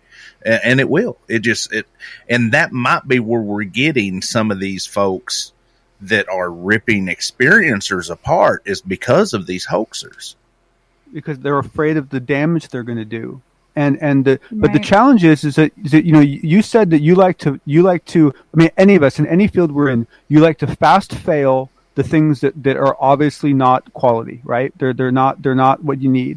But the challenge is that no one has any definitive set of guidelines for passing and failing anybody. So what that means is that any one of us could be failing someone that we shouldn't, right? Believing someone is false when they're not, and we could be believing people that are actually false. We all have different ways of measuring it. Most of us can't even quantify what we do to measure it. A lot of people just go on their gut, right?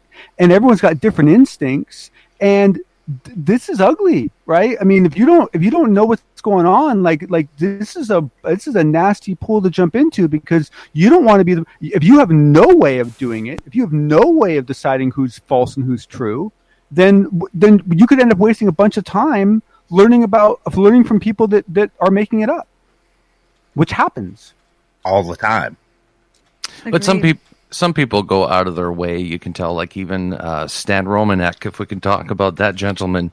Absolutely, at that's first, a good example. A lot of people thought at first this guy's the real deal. I mean, he had video footage of weird stuff flying above his house. And I believed him at first too. Have you seen the footage? It's crazy. Well, it's some crazy footage. He's got some good stuff. It's real. Yeah. Minus, though, the papier-mâché heads that are poking through the windows or over the railing of, like, if you're an interstellar traveling species, why are you playing peekaboo with the guy in his windows? Like, that part, and that's where he started losing me. I'm sorry. I'm sorry. That up to that point. That is the story I believe, because I've had that happen. That's how we gained our mascot that we named Carl, is because on April 20th, 2015, I actually had that exact same scenario happen in my studio window, where I had a gray standing on the other side staring at me. Playing peekaboo. Yeah. Scared the daylights out of me. I've never. What did you do? Well, I did what any man would do. I did what any man would do. I screamed like a banshee and nearly fell back in my chair. And then I jumped up. And looked out the window because it was gone. And I literally stood there looking. And if it was a human, I would, because of the view that I had, I would have seen a human running away. And nothing was there. And he was clear as day, the big gray head with the I got a picture of him here. Not him specifically. Let me find it here. His name was Chad Smith. But we changed it to Carl. But very bony structure, small mouth, small nose, giant almond eyes. Like, the head was massive. Massive. I mean, it was like almost the size of our listener Faps. Right. It's funny that we're afraid of them, because, I mean, they're the size of a 9-year-old. We could totally take them. You know what I mean? Like, if came out spindly little things. Yeah, you could totally take them, but we're totally freaked out by the fact that they look so different. And so weird. Probably the same thing with Sasquatch. We can't take him on, but well, they did show up with ships with medical exam rooms. I mean, come on. I mean, it's like that's a weird thing, you know. Well, that's the part that freaks us out, right? Yeah, absolutely, and it should. Right. Well, how intelligent are they? You know, they may be small, but you know what's in their mind. What can they do? And you can't put clothes back on. Tell you that much. You can't put clothes back on, but they just everybody that everybody. I'm saying that there's a good majority of people saying that they have a sense that these beings have a superiority, that they have authority. Remember one gentleman saying that he thought they had more authority than his parents when he was little. Like they would take him, and he thought they have more authority than my parents, and if they want to take my parents, they're just going to go ahead and do that. So the minute that you become, I would say the person becomes attuned to that, saying, they're going to do what they're going to do. There's nothing they can do about it. And that's an experience for life. Like you think about how many women have a lot of women, it's always the sexual reproductive procedures that are done to them, hybrids and stuff like that. Whereas gentlemen's, well, it's not always the case. So if it's a man, it's not always a sperm collection or sample taking or anything like that. It's usually an implant or something to do with their nose. So I thought it's not everybody, it's not every male that gets chosen to partake in this hybrid case. So we're either walking sensors or we're walking breeding tools. Yeah, but getting back to what you were saying about Stan Romanek, there is a classic example. Never mind what's happened since, but there was a classic example of a guy who was the talk of the town of the UFO experiencer field. And then when his experiences stopped, he was caught faking things. Yeah. Like if you saw the Skype video of him throwing up a pen and then the pen allegedly falling from the ceiling. And did you see that? Did you see that? Sad. Where did that come from? And I know people who know Stan personally, and they were very hurt to see that he started doing it. But it was going to his head. Like when he would show up at conferences and everybody would be there in the meet and greet with maybe a T-shirt and blue jeans and maybe a jacket blazer on, he was showing up in a 3-piece tuxedo. Like with a bow tie and the cummerbund and everything. Like he made himself out to be the victor, the hero. Everybody's playing minor league baseball and he's on the New York Yankees kind of thing. Well, and Dave, think about how you feel, right? You've talked about it recently, right? For a long time, you were not only having a lot of experiences, but you were able to tell them you were going to have them. You could actually call it out, right? Like Babe Ruth, there, I'm hitting it there, right?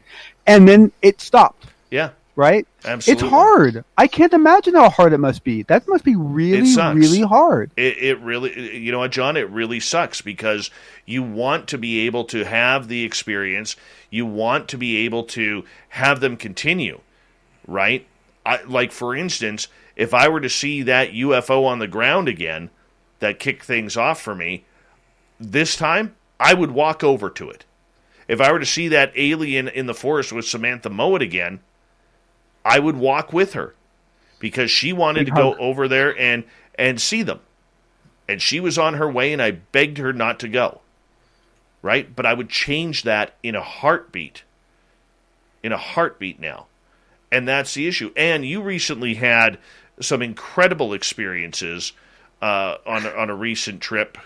I don't know if you want to talk about those or not, but I mean, this is exactly what we're talking about. Anne is somebody who, as we're talking about hoaxers and everything, not saying that she's hoaxing or anything, but this is someone who didn't want to get out of her realm. She was very comfortable in the paranormal, and all of a sudden, crap hits the fan in the cryptid world for her. Why don't you explain?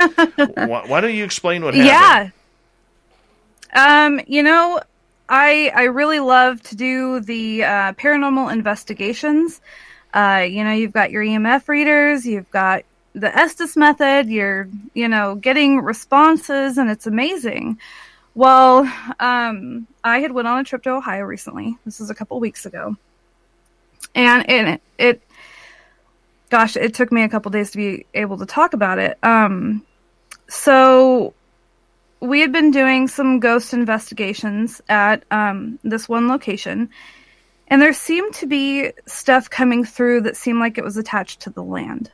So on the last day, I was like, well, let's go do a ghost investigation outside in the woods. Just thinking only, being, the blindfold on paranormal only, right? That'll teach So we you. go. Yeah, it did. It was so, there was one thing that I didn't pay attention to. Here in Oregon, when you go outside, you might hear crickets and some frogs and stuff like that. But man, out in Ohio, it's like a symphony. It's so loud. And I didn't register that when we had walked into the forest, it was silent. But the people I was with, they're like, well, how are you feeling? Well, I'm sensitive, and at the time, I was feeling fine, but things felt so dead, quiet. And so we put out the blankets, No, and quick we put question. out, Did it feel bad? Like a bad or just quiet, like weird? Like, no, did you just feel like silent. nervous or scared or Absolutely. vulnerable? At that point, no. It was just absolutely silent. And which was, I noted that was a little weird, but then I didn't really think anything of it. So we put everything down. We have this motion activated teddy bear. We have an EMF radar. We've got this musical ghost box thing, and we put it all down. The people that I'm with sit down on blankets, and I'm sitting with them. But I hear something off to the side of me, and it sounded like walking. And it didn't sound like a deer or a bird or a bunny or anything like that. It sounded like a person. And that kind of, it just kind of threw me for a little bit of a loop, so I stood up. And I turned around, so now I'm facing the other way. And I grabbed a flashlight.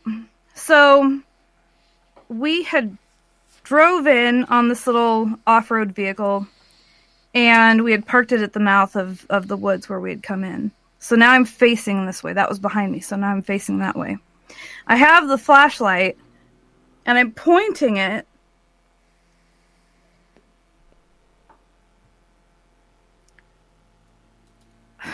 It's okay.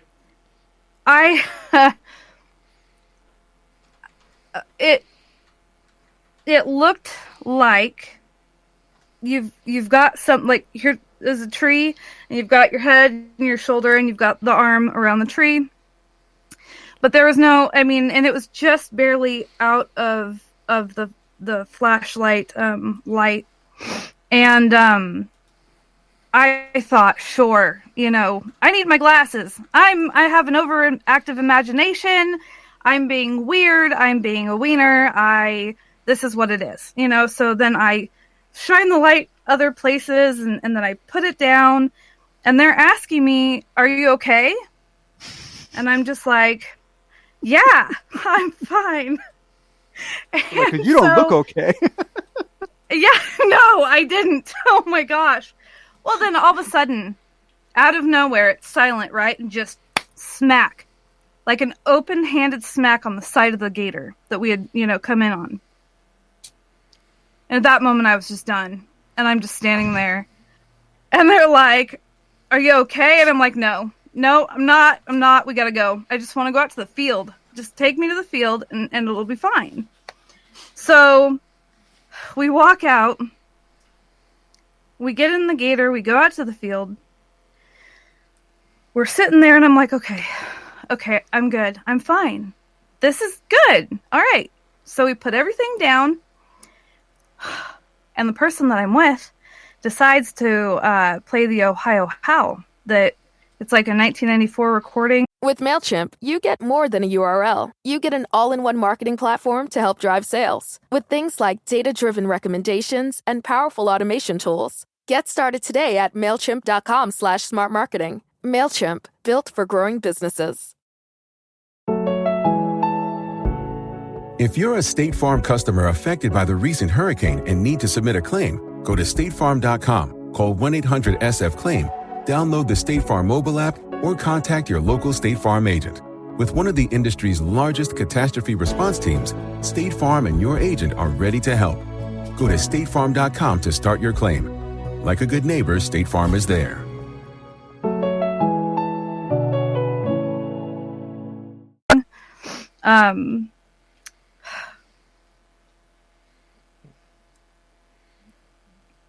Wait. Isn't that meant to attract them? I don't know. No clue. I don't know Bigfoot. I don't know. This doesn't seem a very friendly thing to do with the state you were in, you know? Well, let's let her finish, because this is a hard story for her. And so she plays this. And it legitimately, the same tone, the same cadence, just comes out of the woods. And I'm standing there like, this isn't happening. This is seriously not happening. I'm not hearing this right now. So we load back up, we get in the gator, and we stay there for a couple more seconds. And the largest sound, I mean, it was like it had to have taken a tree out of the ground and just smacked it against another tree. And I'm just like, go, I'm done.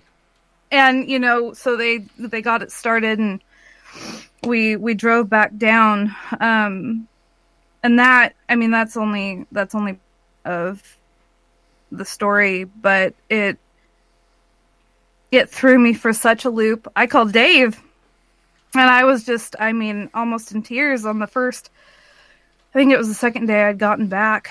And I'm still like, part of me is like, I was there was 2 other people with me. But a lot of me is just like, no, no way. Like, seriously? You start. No. Gary, I want you to chime in on this, because as a Sasquatch researcher, I could see you beaming in hearing this encounter.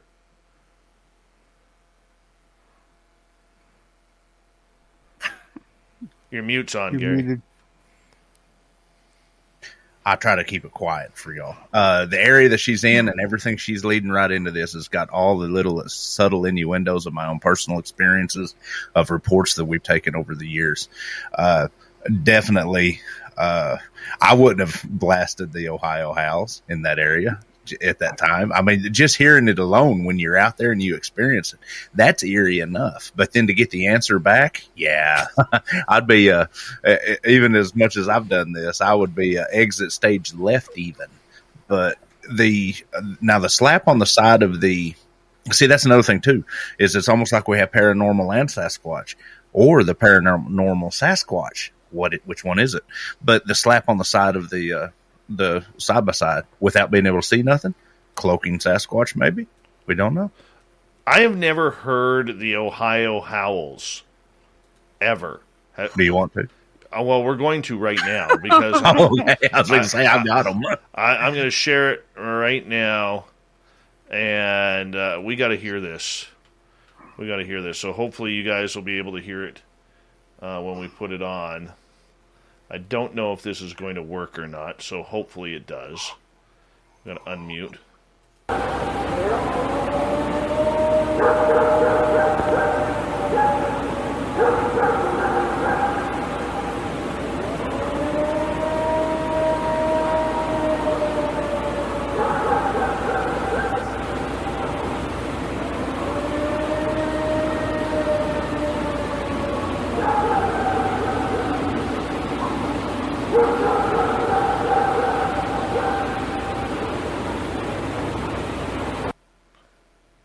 I much prefer the Sierra sounds. I much prefer the Sierra sounds. The Sierra sounds are way, way stronger for me.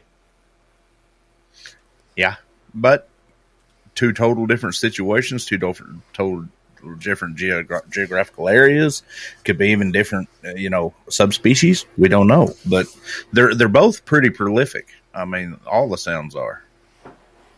Yeah, that's I never crazy. thought I'd hear anything like that ever. I really didn't.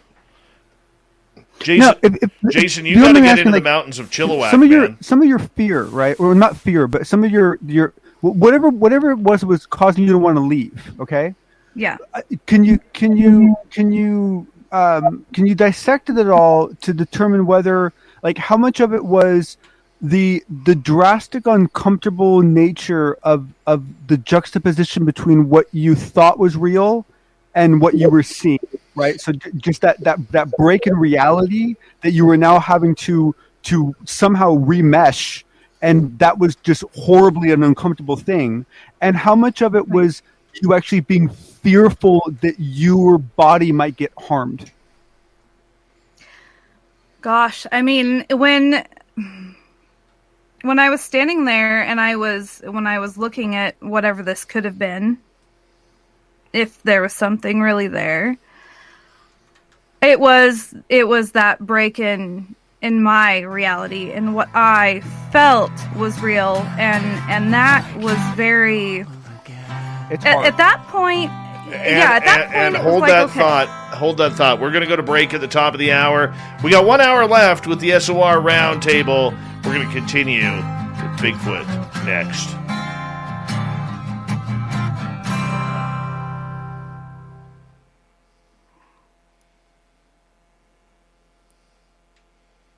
All right, we're clear.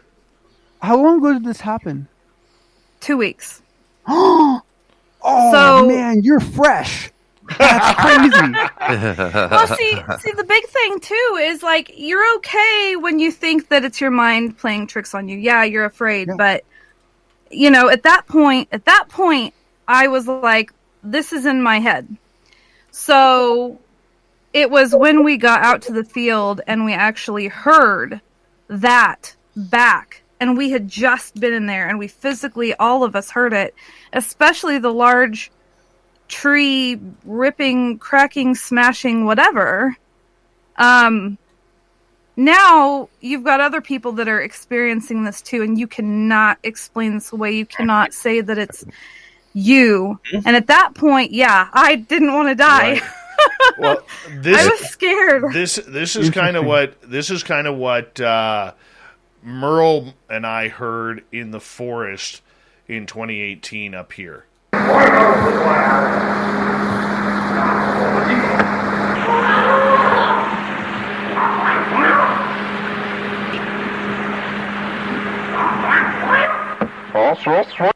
So that little bit of talking there, if you listen to the talking.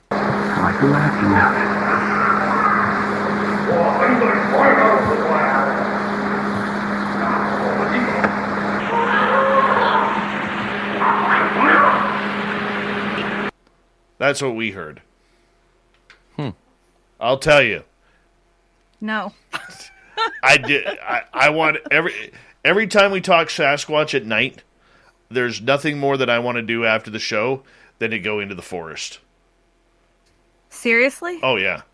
Yeah, Dave's crazy like that. Yeah, let's go. Let's He rock. needs to come down here in Oklahoma and get him some of this Oklahoma waspy Bigfoot activity that we have down here, and he'll change his mind. I was going to say the other word, but Dave doesn't like me using that word. So. Yes, actually. Oh, yes. Yeah, we're getting into that. I got to bring that up. Thank you for reminding me. I almost forgot about this. Wouldn't it be great with all like these forest fires if you just saw like video footage of it, just a Bigfoot running, for his life, or just something with all of this. If they're hiding in the woods, you think at some point we would get a body, or something. The thing about it is we've got good photographical and good video evidence and good audio evidence, but people, just like we was talking about earlier, people just rip it apart. Right. Yeah. Oh, Jason. No benefit to talking. Oh, yeah. Jason, I may need you. Okay. To make a trip up to Lytton with us. I got tipped off to something big time there. Nice. And it is completely 100% First Nations. It involves portals, UFOs, ghosts, and Bigfoot. Let's do it. Yeah, dude. It's a phone call. But first, The lady I talked to the other day said that she wants us to meet her father, who is one of the elders, so that way we can go on a spiritual quest in a sweat lodge first. Oh boy, I've always wanted to do that. Yeah, me too, man. I'm my jaw was dropping. I'm like, really? And she's like, yeah. And I'm like, I'm in. I am so in. So I'm actually going to be calling her this week to see when I can line that up for a weekend. And, hey, So Preston. Just to let me get this straight, we're going for a weekend. We're going to end up hot and sweaty and chasing Bigfoot. No, this is more about the portal where the orbs come out of. Oh, bring me there. Yeah, I definitely would go there for sure. Yeah. Yeah, that sounds cool. Yeah, I will definitely be recording that. Yeah, I will let you know ASAP. Yeah. Yeah, that sounds cool. Yeah. Hey, Bill Effin Murray, how you doing, buddy? I know your real identity, but I don't care. You're Bill Effin Murray to me. G West, how you doing? But, yeah. And they got everything there. Everything. And now that the rattlesnakes are starting to go away, and Nikki, all you got to do is put in on YouTube Ohio Howl. That's all you got to do. Ohio Howl. Oh, hey, Clam. Yeah, it's going to be good, dude. It's going to be real good. I'm excited about it. Yeah, the rattlesnakes, not so much, but the other stuff sounds really cool. Yeah. Yeah, we'll definitely get you in on that. I got a funny one to start off here, guys. Oh, yep. I don't normally do this, but I'm doing it this time.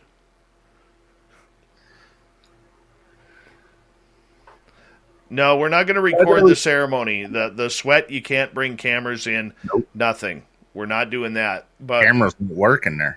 But the actual investigation out, which would probably be a different weekend, would be what we will bring the cameras out for. And we may get permission to go on First Nations land to do that. That would be cool. Yeah, dude. Very cool. Here we go, everyone. Let's do this thing.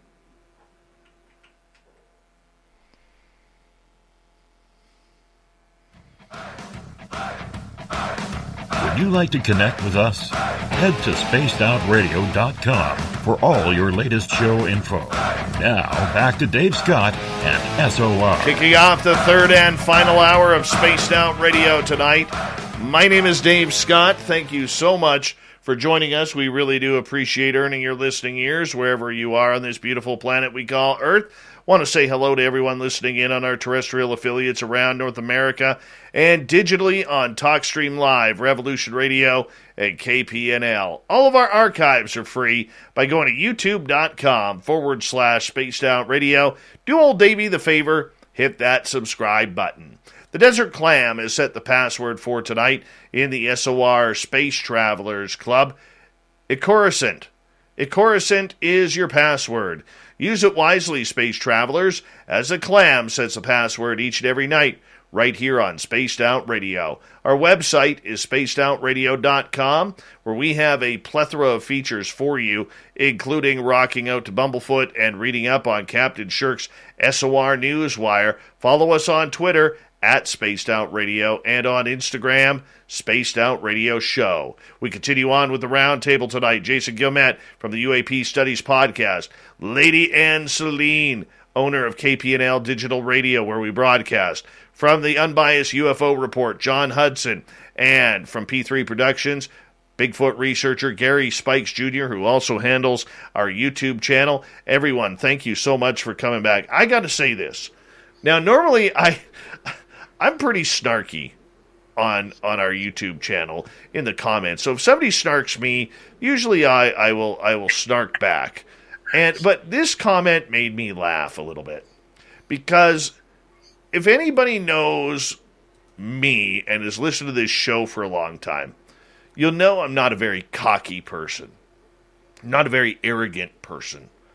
Okay? But apparently this listener thinks I am. I'm going to leave his name out of it. We'll just call him, what can we call him here? Chad Smith. Let's just call him Chad Smith, even though he's not Chad Smith. He's a bad Chad Smith, okay? A bad Chad Smith.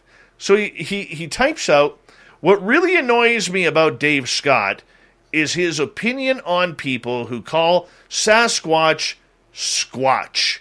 And if they do, they are not real researchers. They are just a load of rubbish from an opinionated little man. Who is he to say that? It's amazing to me how an ego that big could fit into a body so small and all the advertising dollars. So I replied, Dave loves your comment, but hates the word squatch. Okay, Gary, you used to be one of them squatch people. We got that crap out of you. We're working on it. I still slip every now and then. Yeah, but you're getting better. You're getting better. You know, so I'm going to tell the story here again. All right? I'm going to tell the story again. The reason why the word squatch is banned from this show. Because in 2015, I had the ultimate pleasure to meet legend Dr. John Bindernagel, who unfortunately is no longer with us. And I asked him point blank in our conversation, what do you think of the word squatch? And I watched this 80-year-old man take a deep breath, let out a giant sigh, and said, 70 years of research killed by one word, or ruined by one word. And then he went on to say, I have been trying for decades to get the scientific community, and I'm paraphrasing here, okay, to take this subject seriously. And now that everybody on TV is squatch this, squatch that, making fun of it, he goes, it has killed any credibility that I have. And that hit me, that resonated with me, and since then, the word squatch has always been banned from this show. All right? So it's not an arrogance thing, but it's also, in my opinion, a professional thing. Because the one thing these fields lack, with all the fake journalists, the fake scientists, the fake researchers, and everybody that's out there, all right, is it lacks credibility. And if you're going to, use the word squatch or other little stupid acronyms, how can we take or you're going to lie about your credentials, how can we take you seriously? How can we take your research seriously if all you're doing is playing a game? Gary, I'm going to let you have the first word on this one. Ooh, you might not want to do that. My defense to that was it's just a terminology. But after thinking about it, and out of my personal respect for the late, great John Bindernagel, as soon as you told me that, I was done. And it's a habit, because I've been saying down here in the South, we use those terminologies all the time, like the squatch word, boogers, and, wood boogers and all kinds of stuff. But it really does. It does take away from the credibility of the subject matter. And myself, after I had my face-to-face encounter, well, you know what? I got a little bit of respect behind me. I respect these things, and I respect people that go out and that are respectable, that go out and research. Then you have the hoaxers. So we could put the hoaxers and the word squatch and all that other negative terminology together and throw it out the window as far as I care, because it is kind of derogatory if you think about it. If you're really trying to be creditable in this field, as creditable as anybody can be, I think there's a lot of good creditable people in this field. And I think that our terminology, if we get a standardized terminology and get a standardized form of reporting, in the UFO field, we have a fairly standardized way of reporting it. We need that in the cryptid world. That's the reason I'm working behind the scenes with somebody in the UFO field to maybe do that crossover, But yes, I don't like the word more. So I just want to. So it's okay to say Sasquatch. It's just the abbreviated Squatch that is the issue. Is that Sasquatch correct? is a First Nations name for it. Okay, it's the same thing as Bigfoot. Bigfoot was brought out by Gary Cruz. You know, that when they found the tracks in Northern California in the 50s or 60s, and that's where they got the term Bigfoot, because they seen it in the newspaper. I believe that we should use the First Nations terminologies. You know, the Sasquatch, all the down here, they got a bunch of different terminology for it. To me, Sasquatch is the standardized terms for it. Bigfoot is just as bad as Squatch. It is, but it's the term that everybody recognizes. I agree with that. I don't know. I get it. I mean, I understand the respect part of it, and I understand why it exists. But I have to admit, like, personally, I don't know. I don't know. I'm not sure if I would personally. I don't know. It's hard. Words are words, but you when in Rome. Sorry, go ahead, Ann. Well, an idea that I had, bear with me. If it would be similar to saying, well, instead of I'm going to go out and I'm going to hunt ghosts, or I'm going to see if ghosts exist, it would sound a lot less credible if you're like, yeah, I'm going to go out and hunt ghosties. Well, I'm going ghosting. You know what I mean? Right. Maybe I'm just messing everything up then, because I say I'm going ghosting.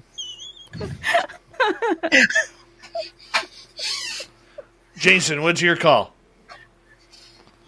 What's my call? I mean, you're a researcher. You want your research to be taken credible. Okay. Angie's List is now Angie. Summer is the perfect time to book your next home project. From lawn care to a new patio, Angie makes it simple to connect with pros who can get the job done right. See reviews, upfront pricing, and instantly book hundreds of projects. Plus, when you book and pay through Angie, we'll cover your project up to the full purchase price, plus limited damage protection with our Happiness Guarantee. Check out Angie.com, and for more on the Happiness Guarantee, go to Angie.com/happiness-guarantee.htm. What am I doing with this paper shredder? Well, now that C Spire offers no contract, $45 unlimited plan, I don't need to hold on to all these contracts. We're going to need a bigger paper shredder. Keep your number, skip the contract. With no contract, $45 unlimited. Terms and conditions apply. See cspire.com/no contract for plan details. Okay. You're somebody. I'm gonna give you an example on this. Okay, I'm a UFO guy. You're a UAP guy. Right. Okay. Right. All right. But to me, yeah, that's the difference between experiencer and researcher. Because I'm not a researcher. Okay, but for you, okay, in order to use the proper terminology to try and keep yourself credible within the field, you have standardized UAP. Gone with the UAP, yeah. Yeah. But UAPs, again, the debate was really stupid because people are like, it's unidentified flying objects, but there's a lot more than objects. There's orbs, there's weird lights. So it's a phenomenon. So that's why unidentified aerial phenomenon was my go-to. But UFO, it's just as valid. Because if you say UFO, it encompasses a lot of things as well. Most people know, familiar with the Tic Tac now, but I mean, it's been around forever, cigar shapes and all that. It's been around since forever. But the terminology, I mean, I'm not good with the lexicon in the Sasquatch field, but I think it's, we call it Sasquatch here, right? Because we're close to Harrison. That's just in our region, that's what we call it. We don't call it Bigfoot, we call it Sasquatch. But yeah, I think it's sort of silly to just the word squash or squat. Is it squatch? Is that how you pronounce it? Sounds like, it sounds like a fruit or vegetable that I hate. Yeah, exactly. Or a swatch, yeah. Yeah, so yeah, I could see that, but yeah, the credibility is that's really where it's at. And it's so easy to lose credibility so fast. You could be working at this, in this field for 20 years, and all of a sudden you get one bad case that leads you down road that maybe you put too much faith in, and you end up getting Stanley Romaneked. At some point, the terminology for Sasquatch I'm not too familiar with, but I think squash, it's definitely doesn't sound right. I've got one for you guys. To me, it cheapens. Before you go, Gary, to me, it cheapens the research. When you see guys on YouTube or on Facebook or even on television with some of the shows, ooh, we're going to go squatching tonight. What the hell is squatching? Okay. Right. To me, it cheapens the research, and it makes the field look very amateur. Mm-hmm. Very amateur. Yeah. Look, like Gary has been face to face. Ann has just had an experience. I've had experiences, that I can't explain. And to me, if you're showing respect for the research and those who have laid the path for you, show some respect for what they've done in the path that they've led. Okay, that's the whole point of the argument. I don't care what you say. To me, it just, in my personal opinion, it sounds like a dumb term. All right? But if you look at the history of it, if you want people to take you seriously in any of these fields, whether it's the paranormal, whether it's cryptids, whether it's UFOs, play the part. Be pro about it. Be pro about it. He's passionate. I love it. Well, think about it. We have guys in the UFO field that have doctorates. We have a few guys in, like great Dr. John Bindernagel, Dr. Jeffrey Meldrum, Dr. Melba Ketchum. For what these folks are, they have spent years and thousands of dollars to get to where they're at. Do you hear them saying, let's go squatching? Do you hear them saying, oh, there's a squatch in these woods? No. We need to up the credibility of the subject matter. That's the reason. And once again, I know me and Dave will go sideways on this one too. That's the reason the scientific community is not looking at the good evidence that we have. And Duke, this one's for you. I know you don't like the scientific community too, but I got all the respect for you. But that's the reason. It's because there's too many people going, there's a squatch out here. It's not, for lack of better terms, it's not respectable. No, and that's the entire point. But people get passionate about it. People get passionate, and they want to get angry, and they want to say their terms. And, no matter what, I know there's going to be people who are still pissed off at me for, shutting that term down on this show. I'll tell you, it was real fun getting Cliff Barrickman to stop saying squatch on this show. That was funny. That was fun. Yeah, Come on, Duke did bring up a good point. Dr. Igor Burtsev, I got to give him credit. He's been around a lot longer than a lot of folks. Exactly. So, I mean, that goes with the criticism, the critique, and the fact that we have a lot of people in this field who will do anything, say anything to try and get their names out there. And, and you have come across a number of people in your paranormal jaunts who are, they're all about themselves. They're not about the research. They're about self-promotion. How do you think that hurts the field and what we're trying to bring to the public?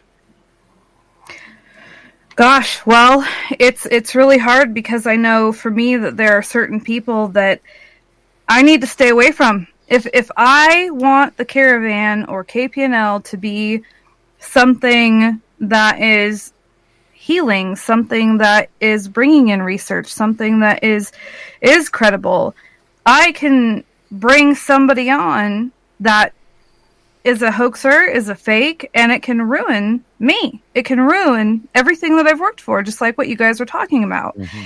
And it's sad because one of the things that drew me into this community, it was back in about 2017, and I had went on a show and told my story. Everybody was so accepting. And there were people that came out of the woodwork saying, oh my gosh, I've had experiences like this too. And then I didn't feel alone. So what I think is happening is, again, it goes back to what is going on internally with these people. that they need. They're seeking that attention. They want that community. They're wanting, these things, I think. I know not all of them are, but I think that is one of the driving factors behind people really trying to, I had this experience, because then, people are going to gather around you and go, oh my gosh, really? And they're going to give you that support.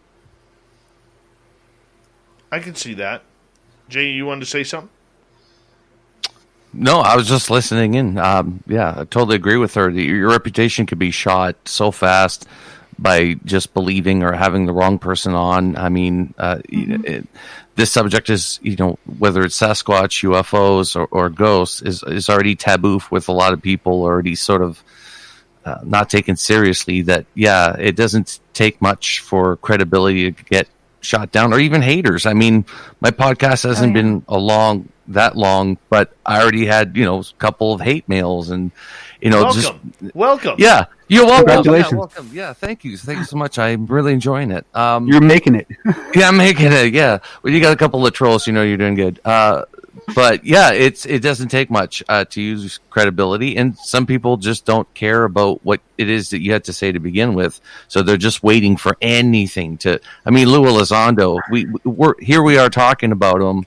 How many people are talking about Lou? I mean, every podcast out there right now is talking about Lou. So, and if it happens that Lou was, a serial killer or something like that, all the credibility of everything that he put out there would just be gone overnight. And anybody who's had him on their podcast would be tainted. It doesn't take much, especially in this community, to lose credibility. But I gotta say, I've that is one aspect of this entire community, like this entire world of paranormal research that really upsets me, because it is such a sign of an immature culture, because everyone screws up. Everyone makes mistakes. When you're right, you teach. When you're wrong, you learn. And if you don't have an environment where people feel safe to screw up once in a while, no one takes any risks, and no one takes any leaps, and no one feels safe to really do honest research. And it's a very poisonous thing to do to your community. And at some point, we gotta grow up from that, because it's really broken. Everyone is going to screw up. If someone has never screwed up, you should be very suspicious, right? Because it means they're faking something, right? They're playing it so close to the vest and so safe that they're never ever making any leaps, and you don't get anywhere that way. And it really frustrates me that the world that I live in, like, we learned a while ago that what you want to do is you want to fast fail.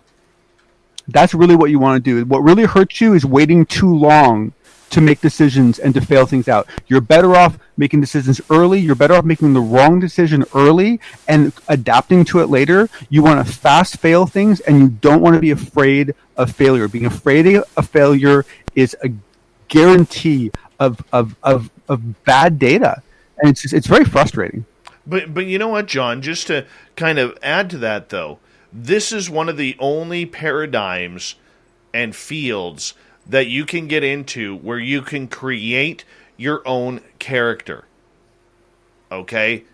We already know there have been fake scientists, trouncing around and getting on television, getting slots at conferences, getting slots on book deals, and quoted for books, and on radio shows and television shows. We know that anybody who writes a blog is out there, oh, look at me, I'm a journalist. All right? And they're not journalists. Okay, you got people out there who claim that, they know what they're looking for, the big monkey in the forest. They don't know what it is. What we've done is we've created a cast of real-life characters, almost like a Comic-Con, and put them into these fields of study.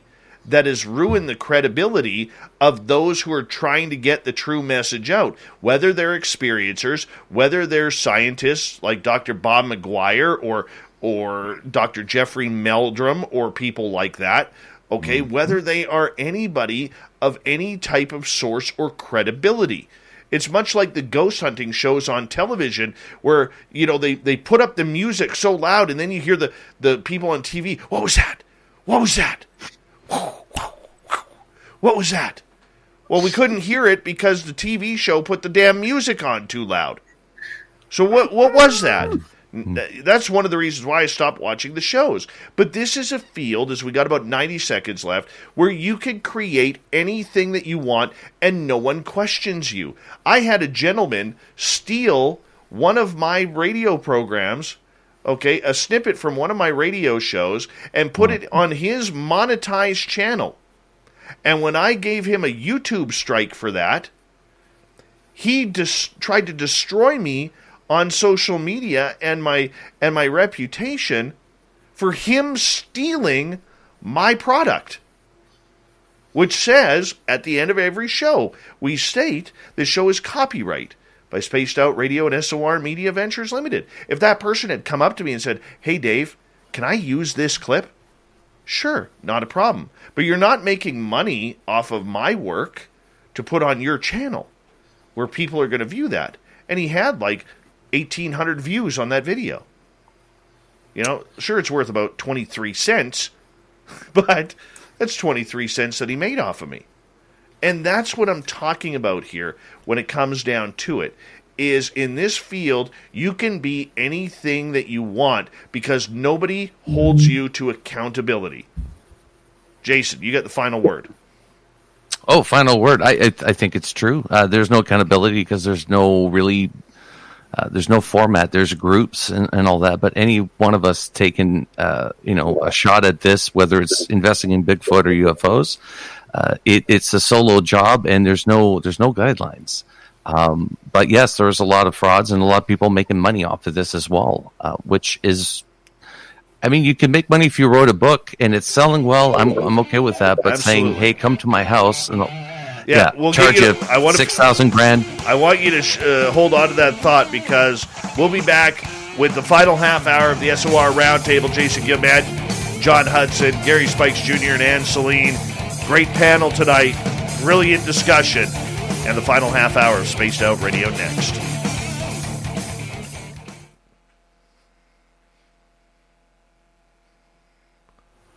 This is the one subject that just pisses me off the most. It really. Well, the irony, Dave, is that if that person had a journalist background, they would have known better not to do that. Absolutely. That's the irony of it, right? Absolutely. Is that it was something that someone would do because they're ignorant of how things need to work, But one interesting side note, not really directly related, so I probably best to talk about it now anyway, is that there is a point in a field where you get to the point where everything is essentially just judged on results. And you take, for example, like in the Bay Area, like in Canada, you have these like engineer rings, right? Like engineers, like an official, like there's exams you got to take, right? Like, you become like an engineer and like you get like a secret passcode ring thing. Mm-hmm. And in the Bay Area, you're an engineer if you build things. Mm-hmm. And we typically don't require degrees. We don't require any certifications. We require you to go do something. And if you do it and it works, you're an engineer. And essentially, that's how it plays out. There are a lot of people that have degrees, don't get me wrong, right? And a lot of them do a lot of good with those degrees, right? A lot of them don't. But the thing is that, you do get to a point where you can just measure people based on the results. The challenge is that those results have to be very quantifiable. Right. And right now, everything that we're working with isn't, right? Like if what everyone was doing was producing reports that then could be peer reviewed, right? Then we could just look at someone's history. Oh, look, this person's put out 5 papers that have all been, very, well peer reviewed by several people. And therefore, obviously this person is doing good work because look at his results, right? Look at her results. And we're not there yet. Well, I mean, this may be a little bit of a touchy subject here, but somebody that Jason and I both know and respect, who has been in the UFO research field for a grand total of about 6-7 months, recently got a part on a UFO television show as a UFO expert. Now, I love the person.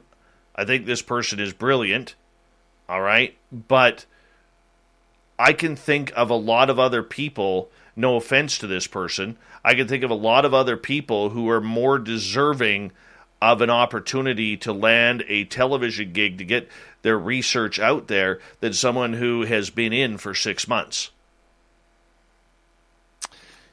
Yeah, that's a hard one. I mean, Jay, you know who I'm talking about. I'm not quite sure, and I don't want to name the wrong name. Let's just say a young, brilliant lady out of Toronto. Okay, yeah. Yeah. But the thing is that whatever it takes to bring the subject forward, I'm okay with, as long as the person does really good work. I agree with you. But are you okay with that person going on their Facebook page and calling themselves an expert? I don't think anybody is really an expert, and especially not in ufology. So, but again. Well, let him finish, John. No, again, I was going to say it depends on you might be active just for 6 months, but you might have had years of collecting data or reading books and talking to experts and stuff like that. So I don't know. I'm not in a place to say. You are way too Canadian right now. I'm way too Canadian. That's too Canadian right now. I can't say anything bad about anybody. No, I understand it, and I'm saying this with all due respect to the person, because I think that she is brilliant. Okay, and I think that she is smart and very good for the field. I have no issue with her whatsoever. I got an issue with a television company who is putting the word expert on somebody. To me, Grant Cameron, if we're talking Canadian researchers, Grant Cameron or Victor Vigiani or Chris Rutkowski would be the closest thing to experts that we have. Yeah. Not somebody like me or you or this person who has been in the field publicly for 6 months. And that's where, when we talk, in my opinion, when we talk about credibility, bringing credibility to this field, I mean, it's great to have new faces. Don't get me wrong. It is great to have new faces. But when we're talking credibility, this is one of the only fields I know where you don't need credibility in order to get ahead. Yeah. And that's what bugs me. That's what bugs me. And I can even split the difference a little bit.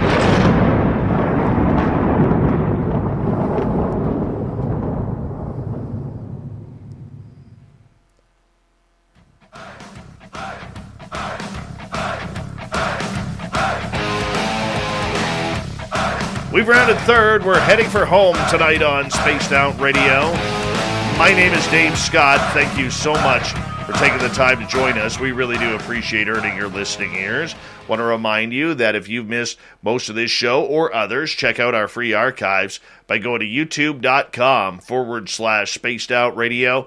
Do me the favor, hit that subscribe button. Our website, spacedoutradio.com, where we have a plethora of features for you, including rocking out to Bumblefoot and reading up on Captain Shirk's SOR Newswire.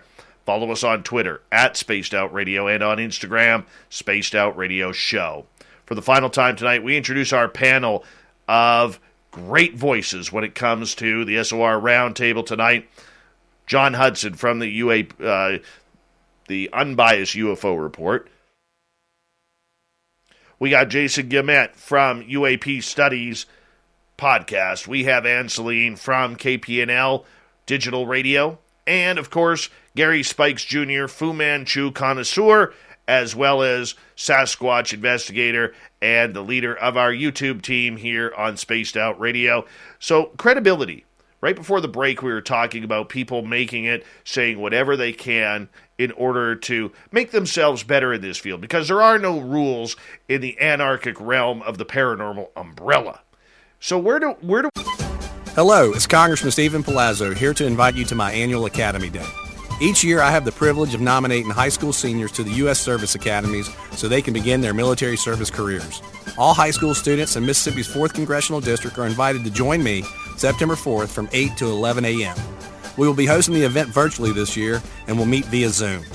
Head to my website, palazzo.house.gov, to learn more about the congressional nomination process and Academy Day. Paid for with official funds from the office of Stephen Palazzo.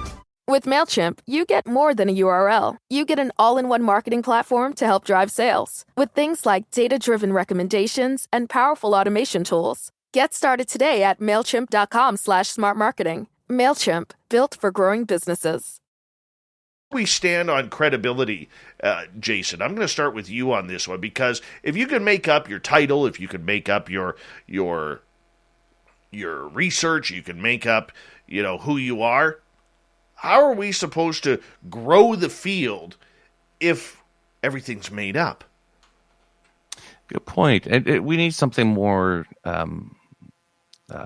concise, something more strict. I mean, there's a lot of different organizations out there that have their different formats, how to collect the information, how to proceed with the investigations, which is really good. We need that.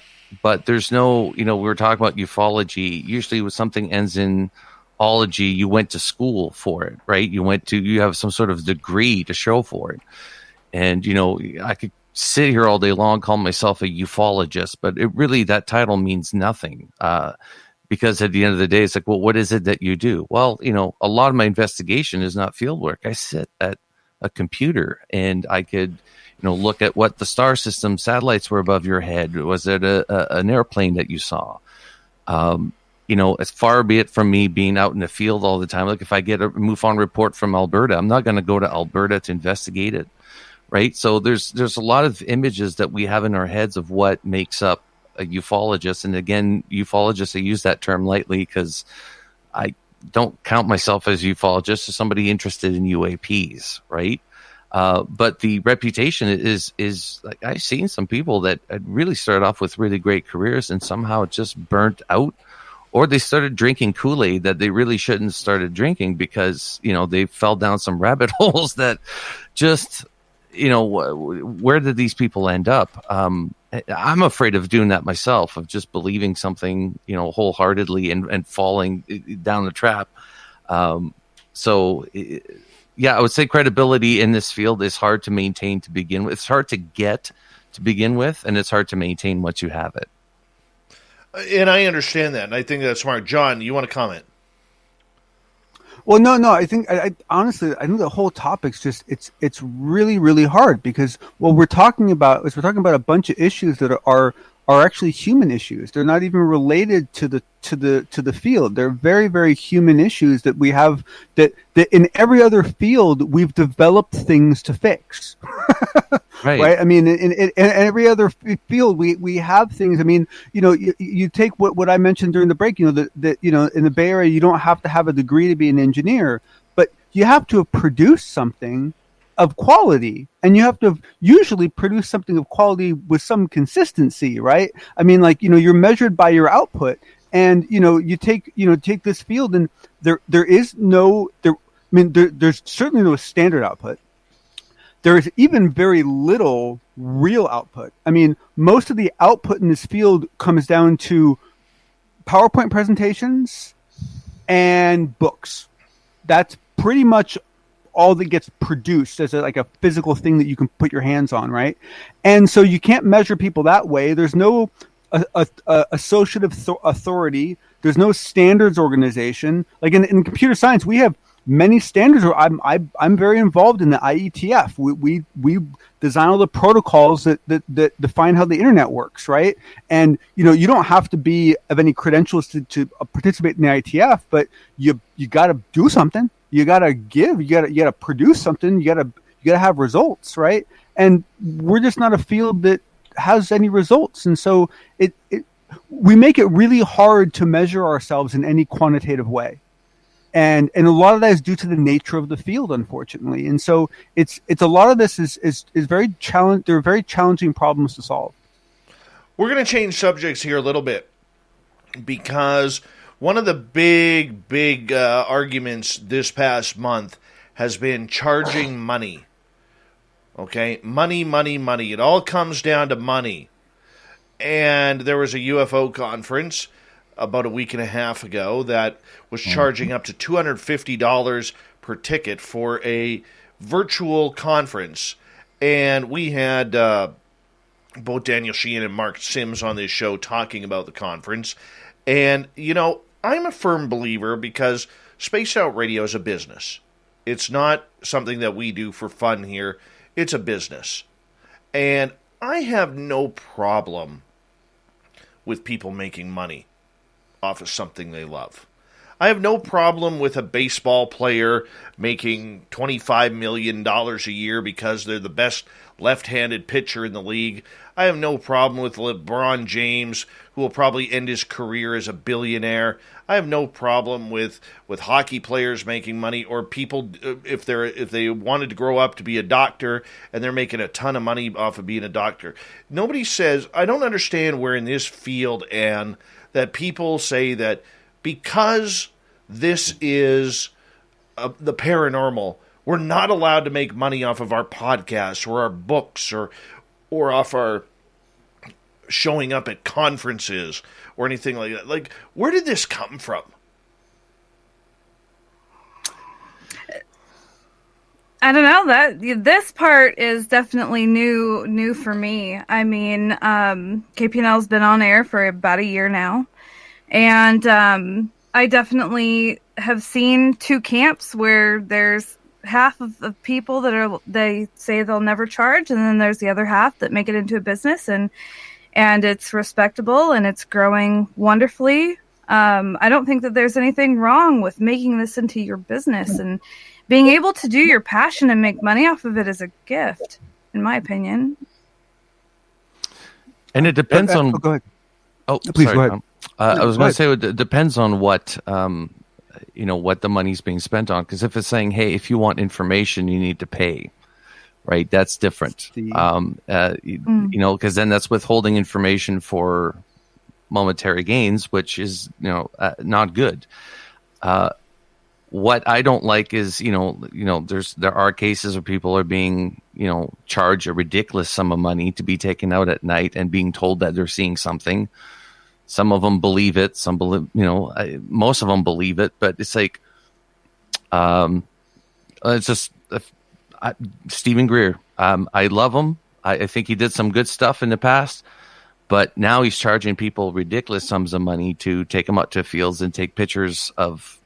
Again, he's like, oh, look, it's an alien. To me, it just looks like a camera that took a picture of a light source. It doesn't look like anything. But yet, no, you will come and you will definitely see an alien. You were mentioning, Dave, your friend, and how she can produce, or not produce, but she knew that this entity was there. Did she charge you? No. Why would she charge you? Just like, no, because it's part of nature. It's like showing you a tree. So if anybody says, hey, follow me, I have the answer, but you need to pay me first. Oh, and sign a non-disclosure agreement, by the way. I would just be leery of that to begin with. And I don't think that amount of money should be made. I think that you can make money going to do a talk somewhere. That's fine. They're going to pay you a certain amount of money for your travels, for your time. But making a lot of money off of believers to make them believe that they're experiencing something that maybe they're not experiencing at all. And I mean, I haven't been there. I haven't done the tour myself. I would love to do it and see if there's any validity to it. But as far as I'm concerned, nobody's walked out going, hey, dude, we took pictures of 3 grays in the field and very clear. There's none of that. It's always a blurry image. And somehow somebody's in the know, but you need to pay me to get that information. So that's the part I don't agree with. But you hit the nail on the head when you talked about information. And I think this goes back to what we were talking about a minute ago, and that is that there's no producibles here, right? Yeah. And so when there are no producibles, what people use as producibles is information. Information becomes the currency, right? And this is a problem, right? Because not only is it wrong to hoard information, but it's in our field, it's incredibly hypocritical. Because here we are banging against the government going, how could you withhold information from me? Oh, look what I got. Now you have to pay me $5 to see it, right? I mean, it's really problematic. At the same time, people do deserve to be able to make a living. Everyone's got to pay their electricity bill, right? And so the problem is that until we start producing something, like a thing that has value, right? I mean, you take, for example, the idea of charging for presentations, right? I've presented at a lot of conferences that were expensive, like, $3,000 for 5 days, right? Like, that's totally normal for my world, right? $3,000 for 5 days, completely normal, plus hotel and everything. It'll be a $5,000 trip when you're done, right? Now, I didn't make any of that money, right? But, the place that put it on did, right? But here's the thing. The deck that I created for that presentation, I gave out freely afterwards.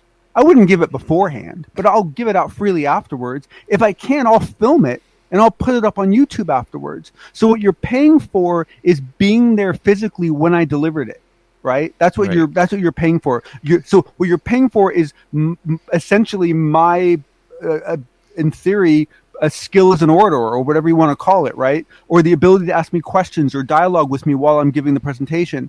I'm not charging you for the data. I'm not charging you for the information. And that's true in many fields.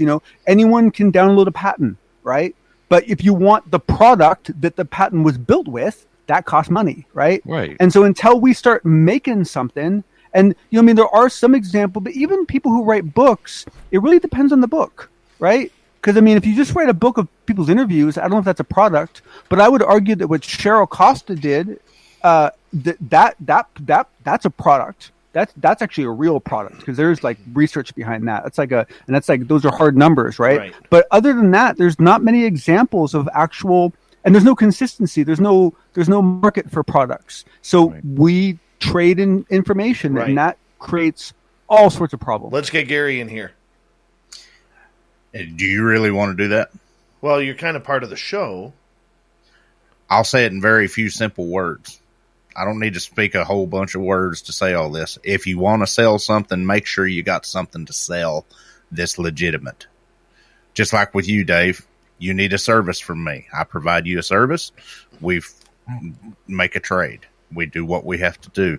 If you don't have something to sell, don't falsify it and make it, hype it up and make it something that it's not, because people are going to find you out. And that's where we get into the credibility issues is I'm in this about the target species. I'm in this and I'm in it for personal gain. I'll be blunt with you. The personal gain I get is I get to learn sitting here listening to you guys.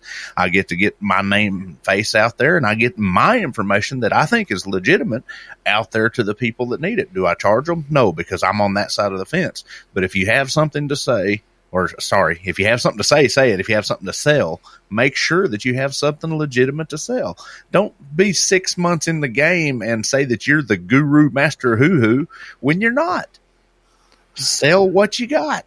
If you don't got it, don't sell it. Okay, well, what about Richard Dolan about a month and a half ago took a lot of heat over charging, I believe it was $150 for a full-day conference with 5 speakers. And he had hundreds of people signing up for this. And yet the UFO community was pulling their hair out. How dare he charge $150? My thing is this.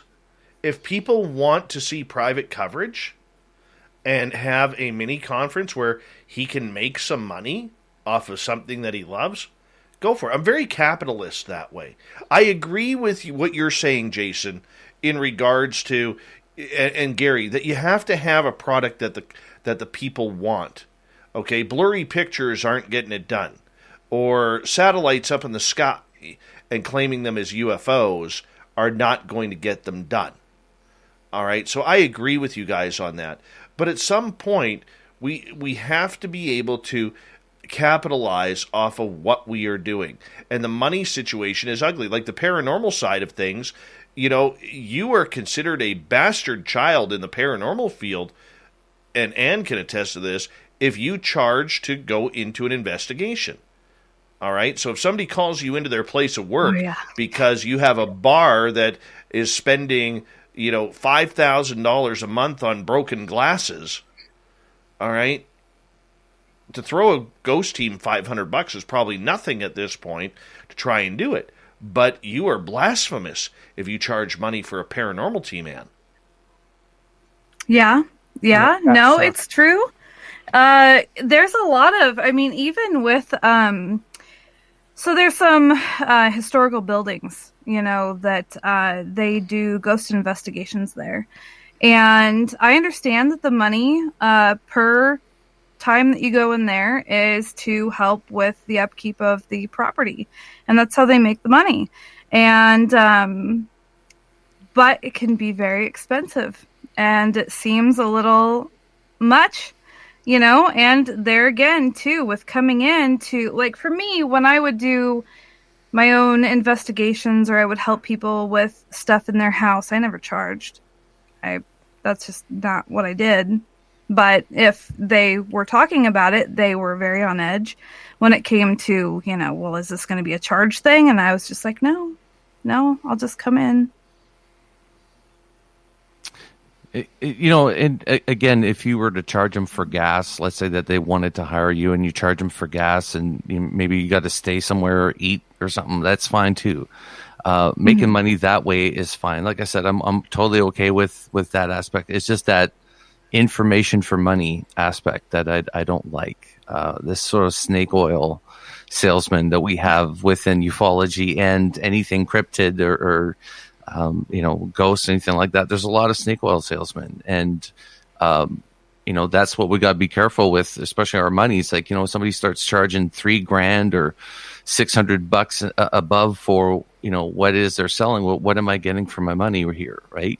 And nobody has the answer to anything. So spending that much money, you're not going to walk away with any more answers than you did when we came in. Probably just delusions. That's it. Well, let me throw something at you. I got contacted literally last week, from a individual out of Virginia that wanted to fly to Oklahoma and go out in the woods with me and me to show them Bigfoot.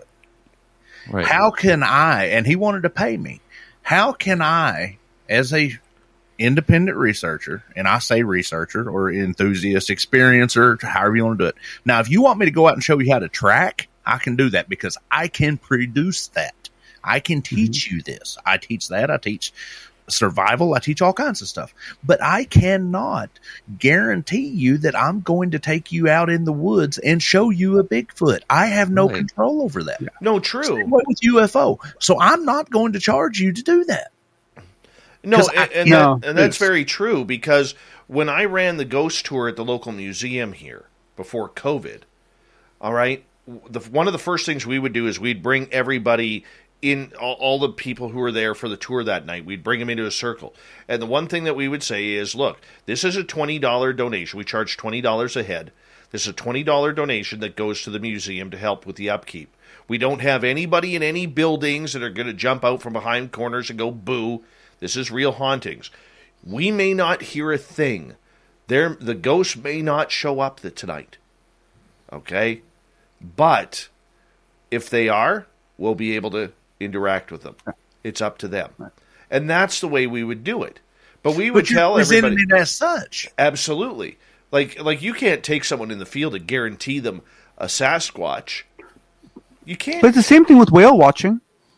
Right, we do whale watching right off the coast where I live, and they can't guarantee that you'll see a whale. You have a really good shot of seeing one, but they charge it's not cheap to go whale watching, right? Yeah. But it is a product. There's a boat ride. There's goods and services being traded to make that happen. And so I think it's really unfortunate that investigations have fallen into this. And I think part of it is due to the fact that when things are trying to get off the ground, you typically have to give them away for free to because people don't trust what you're doing. But to me, investigations are a perfect example where you're not charging for information.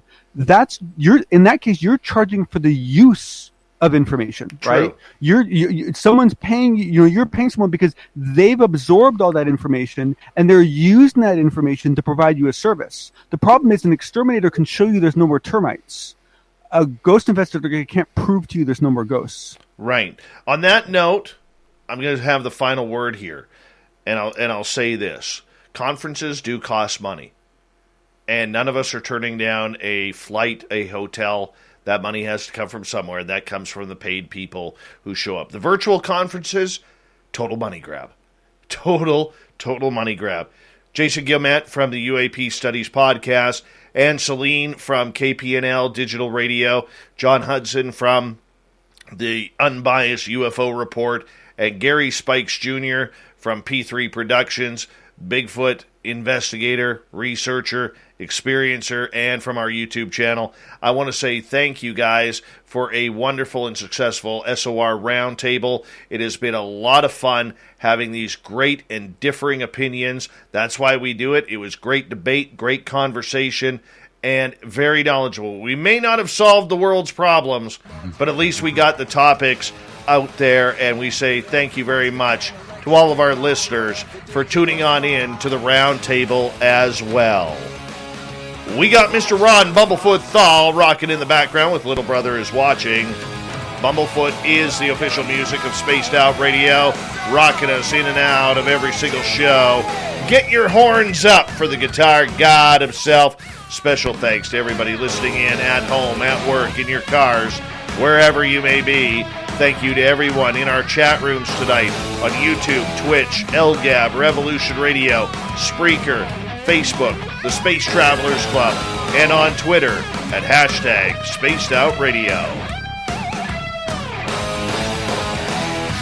I know you're out there somewhere. Remember, this show is copyright by Spaced Out Radio and SOR Media Ventures Limited. Thank you so much for choosing to share your evening with us, because together, my friends, we're watching. We own the night. Mr. Bumblefoot, we need a favor. We need you to take us home.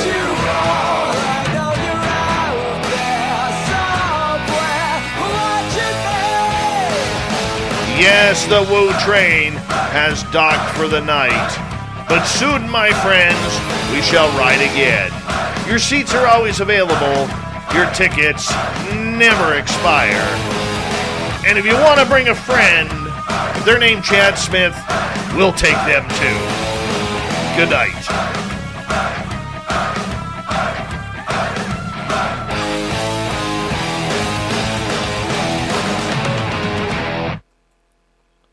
I'm a business-owning, meal prepping 24/7 supermom. But who isn't nowadays? And for me, first day of school success begins at Office Depot Office Max, where everything my kids need to start the year strong is in one place, like a laptop for my high schooler, backpacks and notebooks for the little ones, and hand sanitizer for all of the above. I can even order things for my business. It's all available in-store and online at OfficeDepot.com and at low prices all season long. Office Depot Office Max. Their business is to keep school going.